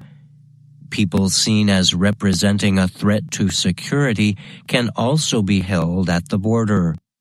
The agreement also sets policies for speeding up the processing of applications. While praised by many European leaders, the agreement also received criticism from groups seeking to assist migrants. The European Council on Refugees and Exiles, a migrant rights organization, condemned the proposed rules on X, formerly Twitter. The group said the policies were Byzantine in their complexity and Orban-esque in their cruelty. The message was commenting on Hungarian Prime Minister Viktor Orban, who ordered the building of security fences to keep migrants out of the country. Rights group Amnesty International said it sees the deal setting EU asylum law back many years and leading to greater suffering for people seeking asylum. It also said the agreement is likely to cause more people to be put into de facto detention at the EU's borders, including families with children and other vulnerable individuals. I'm Brian Lynn.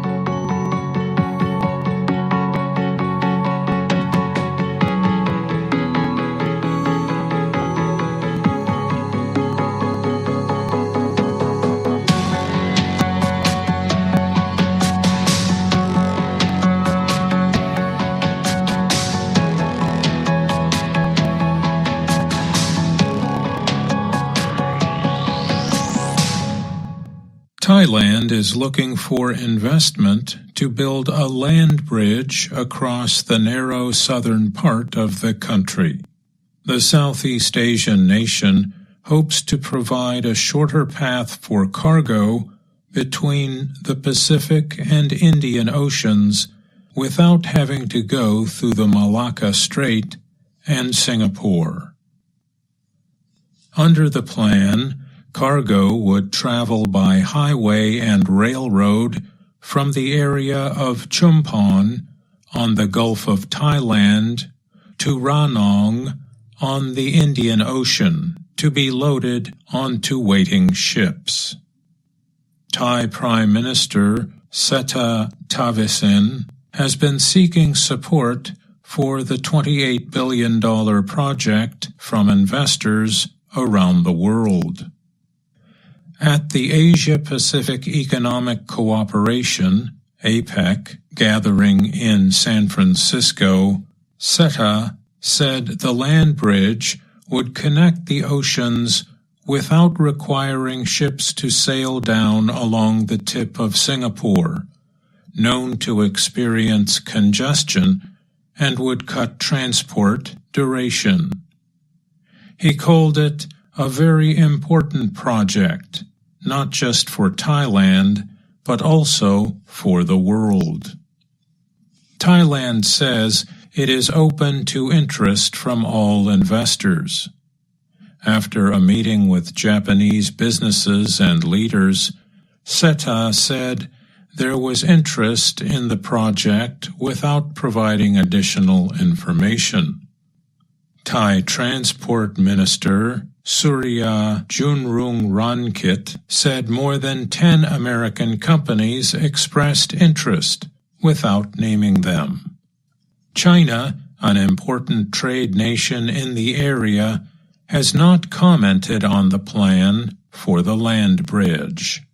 For many years, Chinese businesses have been pushing for a deep water project called the Kra Canal. The canal would cross the Kra Isthmus and would permit large ships to pass. The proposed project would cut at least 1 day of sailing time from passing through the Malacca Strait. Former Prime Minister Prayut Chan-o-cha set up a Chinese-supported center to study the canal idea. But it has never started because of the cost and possible environmental damage. Sompong Puttivisu-Tisak, a professor at Chulalongkorn University, has studied the land bridge proposal.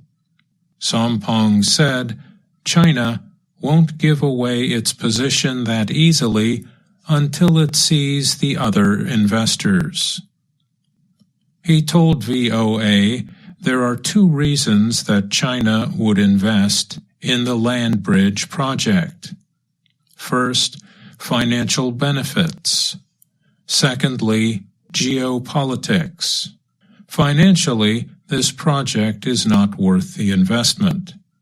But geopolitically, it could be interesting as China would have control over both seas. At a Belt and Road Initiative meeting in Beijing last October, Thai officials said the land bridge could be connected to another high-speed railway under construction from Thailand to Singapore. Seta even drew a map of the route during a meeting, which he posted online. But critics say the plan is unlikely to win China's full backing. They say a land bridge would require loading and unloading cargo from ships and would not save any time. Sombun Kamhang, chairman of the Coordinating Committee on Development, called it another dreamy project. He told VOA China isn't interested in the land bridge project.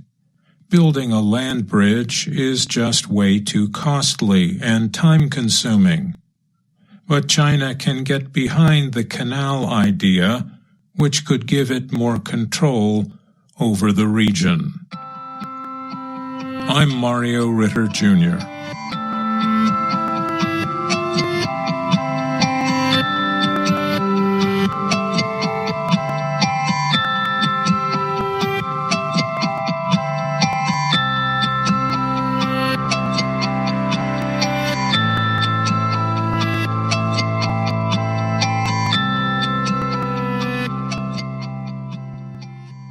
A large Swedish study has found an unexpected finding about people diagnosed with extreme fear of serious illness. It found they are more likely to die earlier than people who are not as concerned about their health. Hypochondriasis, now called illness anxiety disorder, is a rare condition with symptoms that go beyond average health concerns. People with the disorder are unable to lose their fears despite normal doctor visits and lab tests. Some may change doctors repeatedly. Others may avoid medical care. Dr. Jonathan E. Alpert of Montefiore Medical Center in New York said, "Many of us are mild hypochondriacs," but he added there are also people on the extreme side of it who are always worrying and thinking about whether they have a serious illness. People with the disorder are suffering, and it's important to take it seriously and to treat it, said Alpert, who was not involved in the new study. Treatment can include behavioral therapy, calming methods, education, and sometimes mental health medication. The researchers have found that people with the condition have an increased risk of death from both natural and unnatural causes, including suicide. Continuing stress and its effects on the body could explain some of the differences, the writers said. The study was published recently in JAMA Psychiatry. David Matthijs Kuls of the Karolinska Institute in Sweden led the research. "We got lucky," he said, because the Swedish system for organizing disease has a separate entry for hypochondriasis that permitted research on thousands of people over 24 years, from 1997 to 2020. Older research has suggested the risk of suicide might be lower for people with the condition. Matthijs Koels said their research found that statement was incorrect. In the study, the risk of suicide death was 4 times higher for people with the condition. They looked at 4,100 people with hypochondriasis and matched them with 41,000 people similar in age, sex, and where they lived. They used a measurement called person years, which measures the number of people and how long they were followed. Overall death rates were higher in the people with hypochondriasis, 8.5 instead of 5.5 per 1,000 person years. People with the condition died younger than the others, with a mean age of 70 instead of 75. The risk of death from diseases related to body systems, such as breathing and eating, was higher. The risk of death from cancer, however, was about the same. Alpert leads the American Psychiatric Association's group on research. He said more care is needed when suggesting a patient to mental health professionals. Patients can become angry because they feel they are being accused of imagining symptoms. Alpert added, "Fortunately, there are good treatments." I'm Gregory Stockel. Many Americans will travel over the winter holidays, often to return to the homes and towns of their childhood. For people from the state of West Virginia and wider Appalachia, one song comes to mind on the trip home: "Take Me Home, Country Roads." Singer John Denver co-wrote and performed the 1971 song. It became a major hit. Recently, my favorite singer, Lana Del Rey, recorded her version of the song after performing in West Virginia in October. In today's Everyday Grammar, we will look at parts of the song performed by Del Rey and connect it to grammar and figurative language. Let's look at the first verse of the song. Almost Heaven, West Virginia, Blue Ridge Mountains, Shenandoah River. Life is old there, older than the trees, younger than the mountains, growing like a breeze. In the first verse, we have a couple of comparisons. One comparison uses an appositive as metaphor. The others use comparative adjectives and even a simile. Appositives are nouns or noun phrases that go beside another noun to describe it. Sometimes we can use the appositive structure to create a metaphor. Almost Heaven, West Virginia, is a metaphor using an appositive. Here our subject is West Virginia, and the appositive is almost heaven. The appositive is giving more information about West Virginia. The comma takes the place of the typical verb used to make metaphors, be. West Virginia is almost heaven. Almost heaven, West Virginia. Heaven is a perfect place. Many cultures and traditions uphold it as a beautiful holy place people go when they die.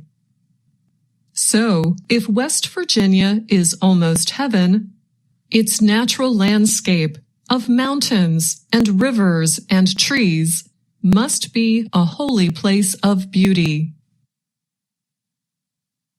Next, we have a comparison of life in West Virginia.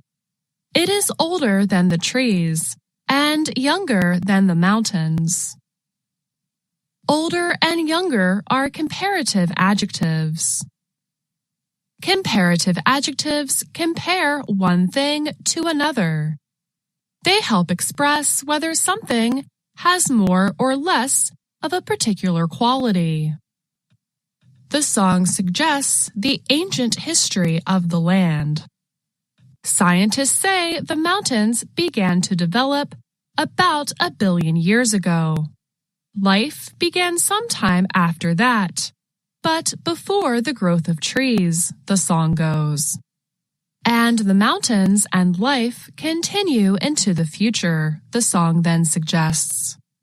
The writers used the simile growing like a breeze to express this idea.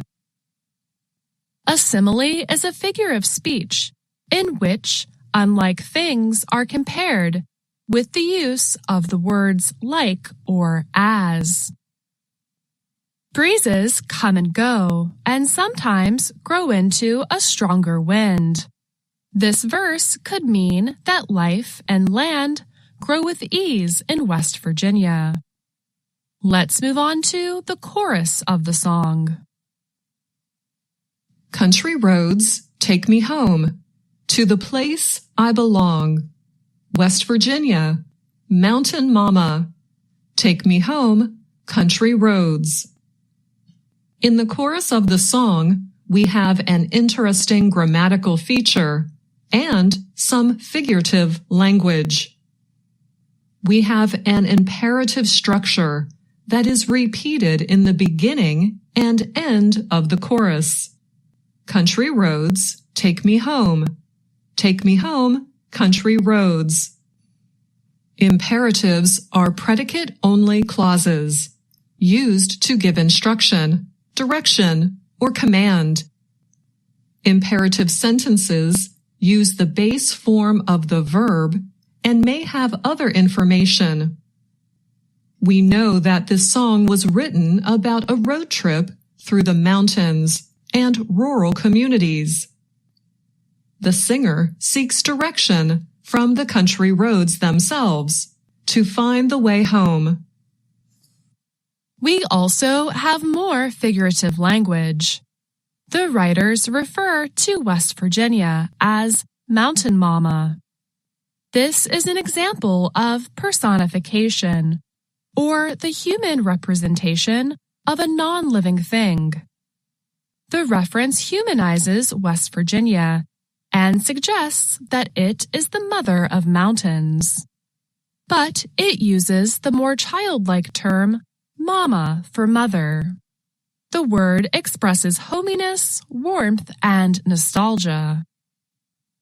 Today, we looked at the beloved song, Country Roads. We found figurative language, like metaphors using appositives, and personification, which is the humanizing of non-living things. We even found some interesting grammar with the use of comparative adjectives, like younger and old. Heard Faith Perlow present this week's Everyday Grammar Report. Faith joins me now to talk more about it. Hi, Faith. Welcome back. It's great to be back, Ashley. This week you wrote about grammar and figurative language in the song Take Me Home, Country Roads. You have a personal connection to this song. Is that right? That's right, Ashley. I'm from West Virginia, and this is actually one of our state's 4 official songs. I grew up hearing this song a lot, and it is actually quite well known all over the world. I was at a bar 13 years ago in the Czech Republic in a little village, and my classmates and I were listening to a traditional Czech folk band. When the band found out we were from West Virginia University, they started playing country roads for us. It was a really incredible moment. I bet it was, but I have a geographical question for you about some of the places mentioned in the song. Aren't the Blue Ridge Mountains and Shenandoah River in Virginia a completely different state than West Virginia? That's actually true, Ashley. Even though the song mentions West Virginia by name, the references to the river and Blue Ridge Mountains are actually about Western Virginia and possibly Maryland. Most of the Shenandoah River runs through the western part of Virginia, but it does eventually cut into the eastern panhandle of West Virginia before meeting up with the Potomac in Maryland. Maryland, West Virginia, and Virginia all kind of meet up around this area. The Potomac is the river that eventually runs through Washington, D.C., and is a natural boundary between Maryland and Virginia. Exactly, Ashley. The Blue Ridge Mountains are a portion of the Appalachian Mountains. And while the majority of the Blue Ridge Mountains are in Virginia, part of those mountains also make up that eastern panhandle of West Virginia. So the writers of the song might have been a bit confused about the specific geography of West Virginia. And it's obviously a little complicated. And they were actually traveling along a road in Maryland. And that's what inspired them to write part of the song. Wow, I did not know that, Faith. Well, thanks for sharing a little geography and history of the song with us.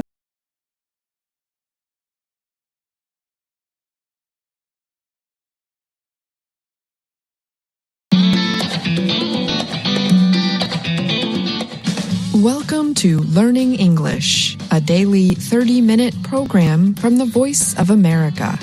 I'm Ashley Thompson. And I'm Dan Novak. This program is designed for English learners, so we speak a little slower and we use words and phrases especially written for people learning English.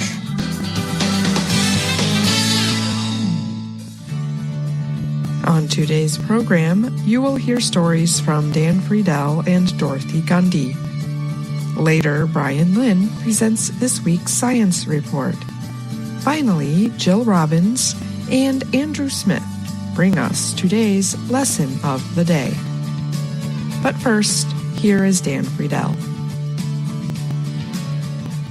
Vietnamese electric vehicle company VinFast recently announced its plans to build a $2 billion production center in southern India. The new factory is expected to produce up to 150,000 cars per year once it is completed. The project will include an opening investment of $500 million. Construction will start this year. The production centers are expected to support over 3,000 jobs in the Tamil Nadu state. The center will be close to the port city of Thoothukudi. VinFast started in 2017 and has been producing electric vehicles since 2021. It already announced plans for a factory in the southern U.S. state of North Carolina. The factory there will cost $4 billion to complete, and vehicle production is expected to begin this year. VinFast brought its cars to market in the U.S. for the first time in 2023. The cars have not sold well in the U.S. because they have received some bad reviews, and there are questions about their quality. VinFast officials, however, believe the company can succeed in the U.S. The company's stock is listed on the NASDAQ stock exchange, and for a short time, its shares were worth more than Ford and General Motors. However, by the end of 2023, the company had lost more than $1.4 billion. VinFast said it hopes to sell its cars in 50 markets by the end of 2024. It announced a $400 million factory in Indonesia late last year. VinFast cars will be used in Laos by Green SM, a taxi company mostly owned by VinFast's founder. The production center is the first move by VinFast to enter the growing Indian market. The country has one of the fastest growing electric vehicle markets in the world. India has launched a $1.3 billion plan to support electric vehicle manufacturing and use. However, of the 2.3 million EVs in use in India, most are inexpensive motorbikes, rickshaws, and scooters. Some experts wonder if there are enough Indians who have the money to purchase a costly electric car. VinFast is part of Vingroup, which was started as an instant noodle company in Ukraine in the 1990s by Pham Nhat Vuong, who is now Vietnam's richest man. I'm Dan Friedel.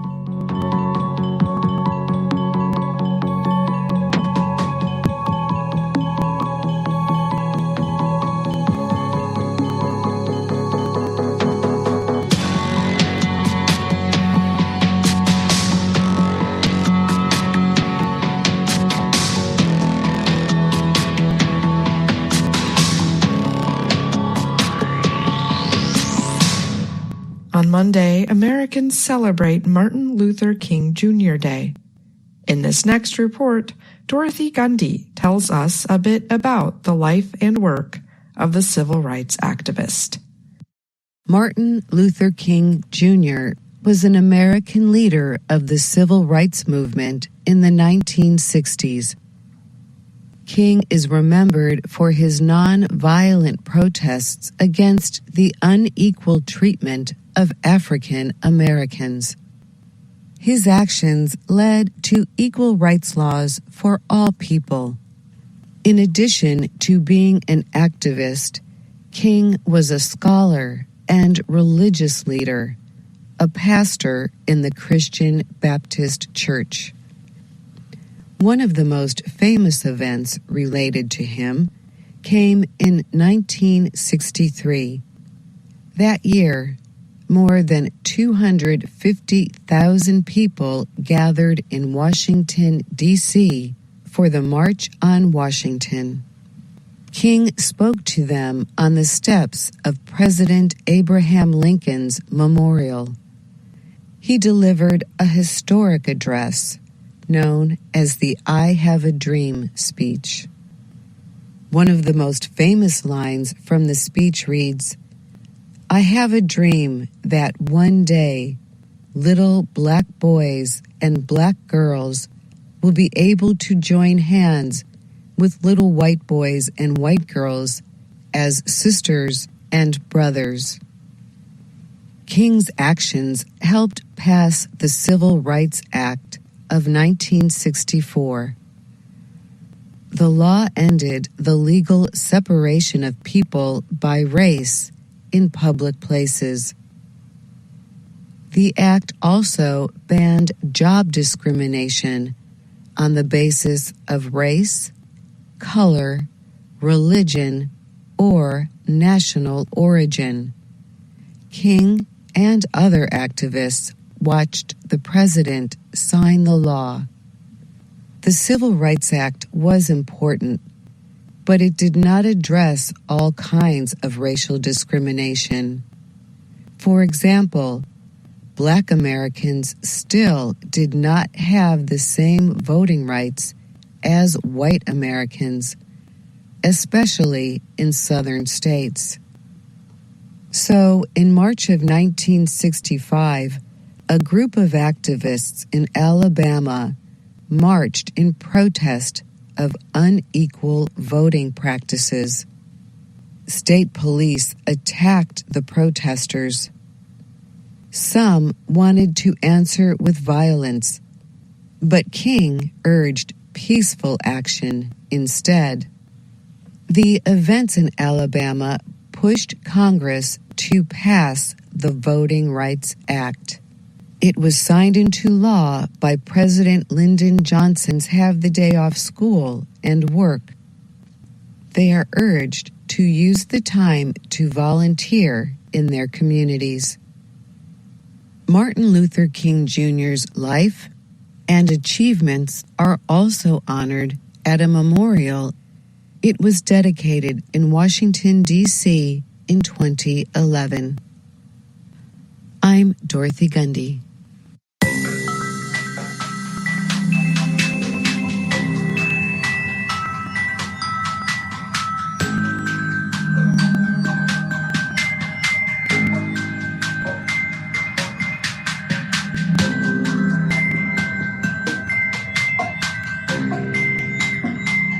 Time since NASA's Apollo 17 mission in 1972 is called Artemis. The agency split the program into 3 parts. In 2022, Artemis 1 sent NASA's Orion spacecraft on a trip around the moon without a crew. The agency's huge Space Launch System SLS rocket carried Orion into space. The spacecraft traveled more than 400,000 kilometers from Earth and completed a close flyby of the moon. NASA officials declared Artemis 1 a big success. The second planned trip, Artemis 2, was set for late 2024. The goal was to send Orion on the same path Artemis 1 took, but with 4 astronauts. NASA announced last week it had set a new September 2025 target for the launch of Artemis 2. The third mission, Artemis 3, will attempt to land astronauts on the surface of the moon. NASA says the crew is expected to include the first woman and the first person of color. Artemis 3 was planned for 2025, but has now been pushed back to September 2026. NASA Administrator Bill Nelson said the postponements were necessary in order to give the agency time to deal with several ongoing problems affecting the Artemis program. Safety is our top priority, Nelson said. He added that the delays will give Artemis teams more time to work through the challenges. NASA's announcement about the delays came shortly after the successful launch of a private American company's spacecraft that aimed to land on the lunar surface. That spacecraft, called Peregrine, is a moonlander built by Pennsylvania-based Astrobotic Technology. It launched January 8th aboard a Vulcan Centaur rocket built by America's United Launch Alliance, ULA. Immediately after Peregrine's launch, Astrobotic officials praised the mission as the first step to becoming the first private space vehicle to based intuitive machines plans to launch its Nova C lander to the moon next month. Astrobotic has said it also plans to send another lander called Griffin to the moon's south pole in late 2024. It will be carrying an exploring robot or rover called Viper. Viper is designed to search for water sources on the moon. NASA's moon landing effort has been delayed repeatedly over the past 10 years, adding billions of dollars to the cost, the Associated Press reports. Government estimates have predicted total program costs will reach $93 billion through 2025. Reuters news agency reported NASA discovered problems with the Orion spacecraft's batteries during vibration tests. Engineers have said the batteries will likely need to be replaced. Catherine Kerner is a leader at NASA's Exploration Systems Development Mission Directorate in Washington. She said in a statement, all technical issues will be fully investigated with safety as NASA's top goal. We are letting the hardware talk to us so that crew safety drives our decision-making. Kerner added, we will use the Artemis II flight test and each flight that follows to reduce risk for future moon missions. Even with the delays and ongoing concerns, she said NASA is closer than ever to establishing sustained exploration of Earth's nearest neighbor under Artemis. I'm Brian Lynn.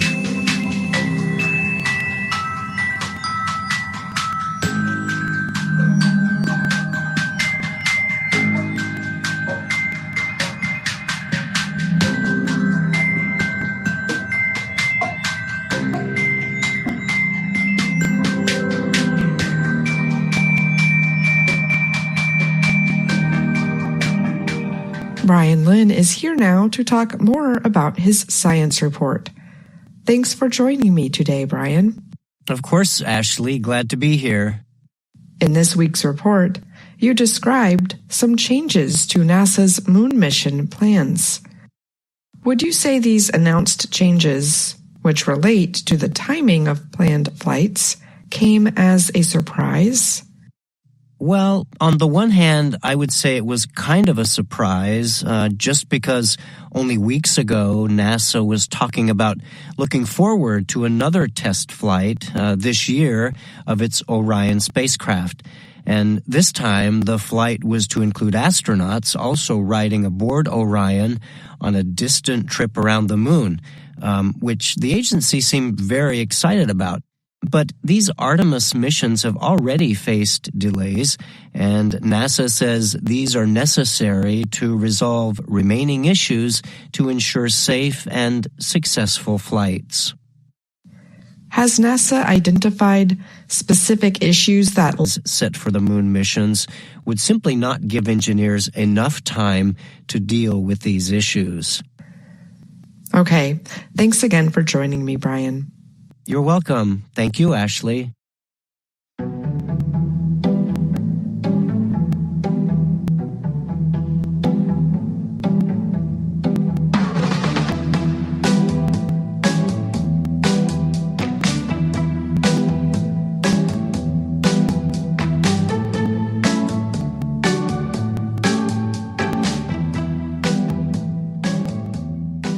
Welcome to the lesson of the day on the Learning English podcast.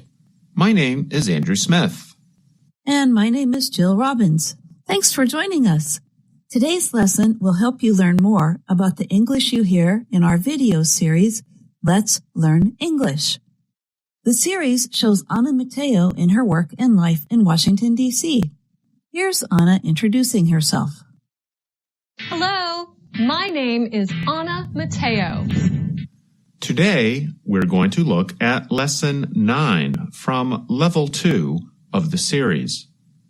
Anna and her friend Ashley talk about their pets, and they talk about things they could have or should have done. Pets are animals that live with families, such as dogs or cats. Ashley's pet is a dog named Dublin. But Anna's pet is, well, it's very unusual. That's because Anna's pet is a rock. It's true. Anna has a pet rock. Of course, this is a kind of joke. Anna makes her rock look like it has eyes and hair. And her rock wins a contest for one-of-a-kind pets. One-of-a-kind means unique, which means there are no others the same as it. We spell unique, U-N-I-Q-U-E. Now, let's listen to Anna tell Ashley how she won a contest with her pet rock. And our lesson will focus on the phrases should have and could have. Listen for these phrases and we will explain more after you listen. But, Anna, tell me, how did you win a pet contest without a pet? Okay, the closest thing I have is my pet rock. I know it's silly, but I've had it since I was a little girl. So, for a joke, I brought it to the fair. But then I was invited to enter the one-of-a-kind pet contest. And I won! Anna, only you could have won a pet contest with a pet rock. I should have brought Dublin. He would have won a contest. It's not very easy to win one of these. Does he have a costume? They had a costume contest. You should have seen this little girl. She and her dog wore matching princess costumes. Dublin doesn't wear costumes. Does he know any tricks? Come this way. Now, watch this. One more. You caught it, Dublin! And you killed it! Oh, good dog! Ashley, he could have won the best catch contest. Oh, good boy. Ashley, pets are fun, aren't they? Yes, and they become part of your family. Did you hear the examples with should have, could have, or would have? We can say should to give advice, as in this example. You should try to speak English. And we say should have plus the past participle of the verb. When we talk about actions in the past, we wish had been different. Ashley said, I should have brought Dublin. He would have won a contest. Ashley didn't bring Dublin to the contest, but she wishes she had brought him. When we talk about the past, but wish it had been different, or think about the past in a way that is different than what really happened, we say should have, or could have, or would have before the past participle of the verb. But native speakers usually shorten these with contractions, so it sounds like this. Should've, could've, would've. And sometimes native speakers reduce or shorten the pronunciation even more. So it sounds like this. Shoulda, coulda, woulda. Oh, I wish my past had been different. Shoulda, woulda, coulda. I should have gone. I would have won. I could have seen my friends. When you hear someone say shoulda, woulda, coulda, it's often because the person is saying it's not good to look back with regrets. I know, but sometimes I wish I could have done something different. Well, we all probably wish we could have done something different in the past. But now let's talk a little bit about owning a pet. After playing with Ashley's dog, Anna thinks she wants to own one. Ashley, I think I want a dog. No, I know I want a dog. It's a big responsibility. You may want to spend time with a dog first. Responsibility is a noun. The plural of this noun is responsibilities, and the word responsible is the adjective. And responsibly is the adverb. We often use the preposition for after the adjective responsible. Jill, what are some of the things you are responsible for at your home? Well, I shop for the food, and I cook quite a lot, and I also feed the dog and take the dog for walks and give the dog baths. That's a lot of responsibility, isn't it? Well, it sounds like you do have a lot of responsibilities or things you are responsible for. And as Ashley says, owning a pet can be a big responsibility. When you own something, that means it is yours. It belongs to you. The state of owning something is called ownership. Jill, you have a dog. What responsibilities come with pet ownership? And I'd like to say that I think my dog thinks she owns me. Well, first there are the basics. You have to make sure your pet has enough food and water and stays healthy. Sometimes you need to take your pet to the veterinarian, which means an animal doctor. And you have to protect your pet from danger, such as other animals or getting hit by a car. And then, especially for pets like dogs and cats, you should be nice to them and try to make them happy by petting them and speaking to them in a nice voice. I've heard you speaking in a very sweet way to your dog, Jill. And I noticed you used the verb pet. So that means we pet our pets. That's right. To pet means to gently touch and move your hand over an animal's hair or fur. Most dogs love to be petted. But you have to be careful because not all pets like to be petted. There are some dogs and cats that don't like to be touched or that only want their owner to touch them. We can say that those animals are very touchy. If someone or some animal is touchy, that means they are very sensitive and can become upset or angry very easily. My dog was like that when we first got her. That's because she was a rescue, a dog who had other owners who didn't want her or could no longer keep her. Yes, we talk about animals being rescued when someone new takes them into their home. It takes some time for the animals to adjust to the new home. So don't touch a touchy pet, but please pet the pets that want to be touched. Isn't English fun? We hope our lesson of the day has been fun for you. And we invite you to write to us about any pets that your family and friends have. And do your pets like to be petted? I used to have a turtle. I don't think it really cared if I petted it. Probably not. You can email us at learningenglish@voanews.com. And remember that you can also find us on YouTube, Instagram, and Facebook. Thanks for listening. I'm Jill Robbins. And I'm Andrew Smith.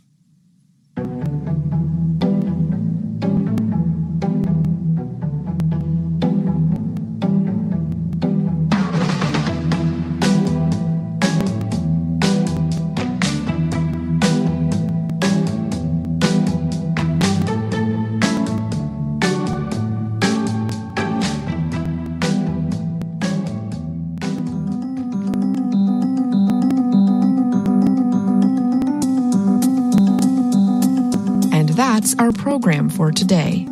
Join us again tomorrow to keep learning English through stories from around the world. I'm Ashley Thompson.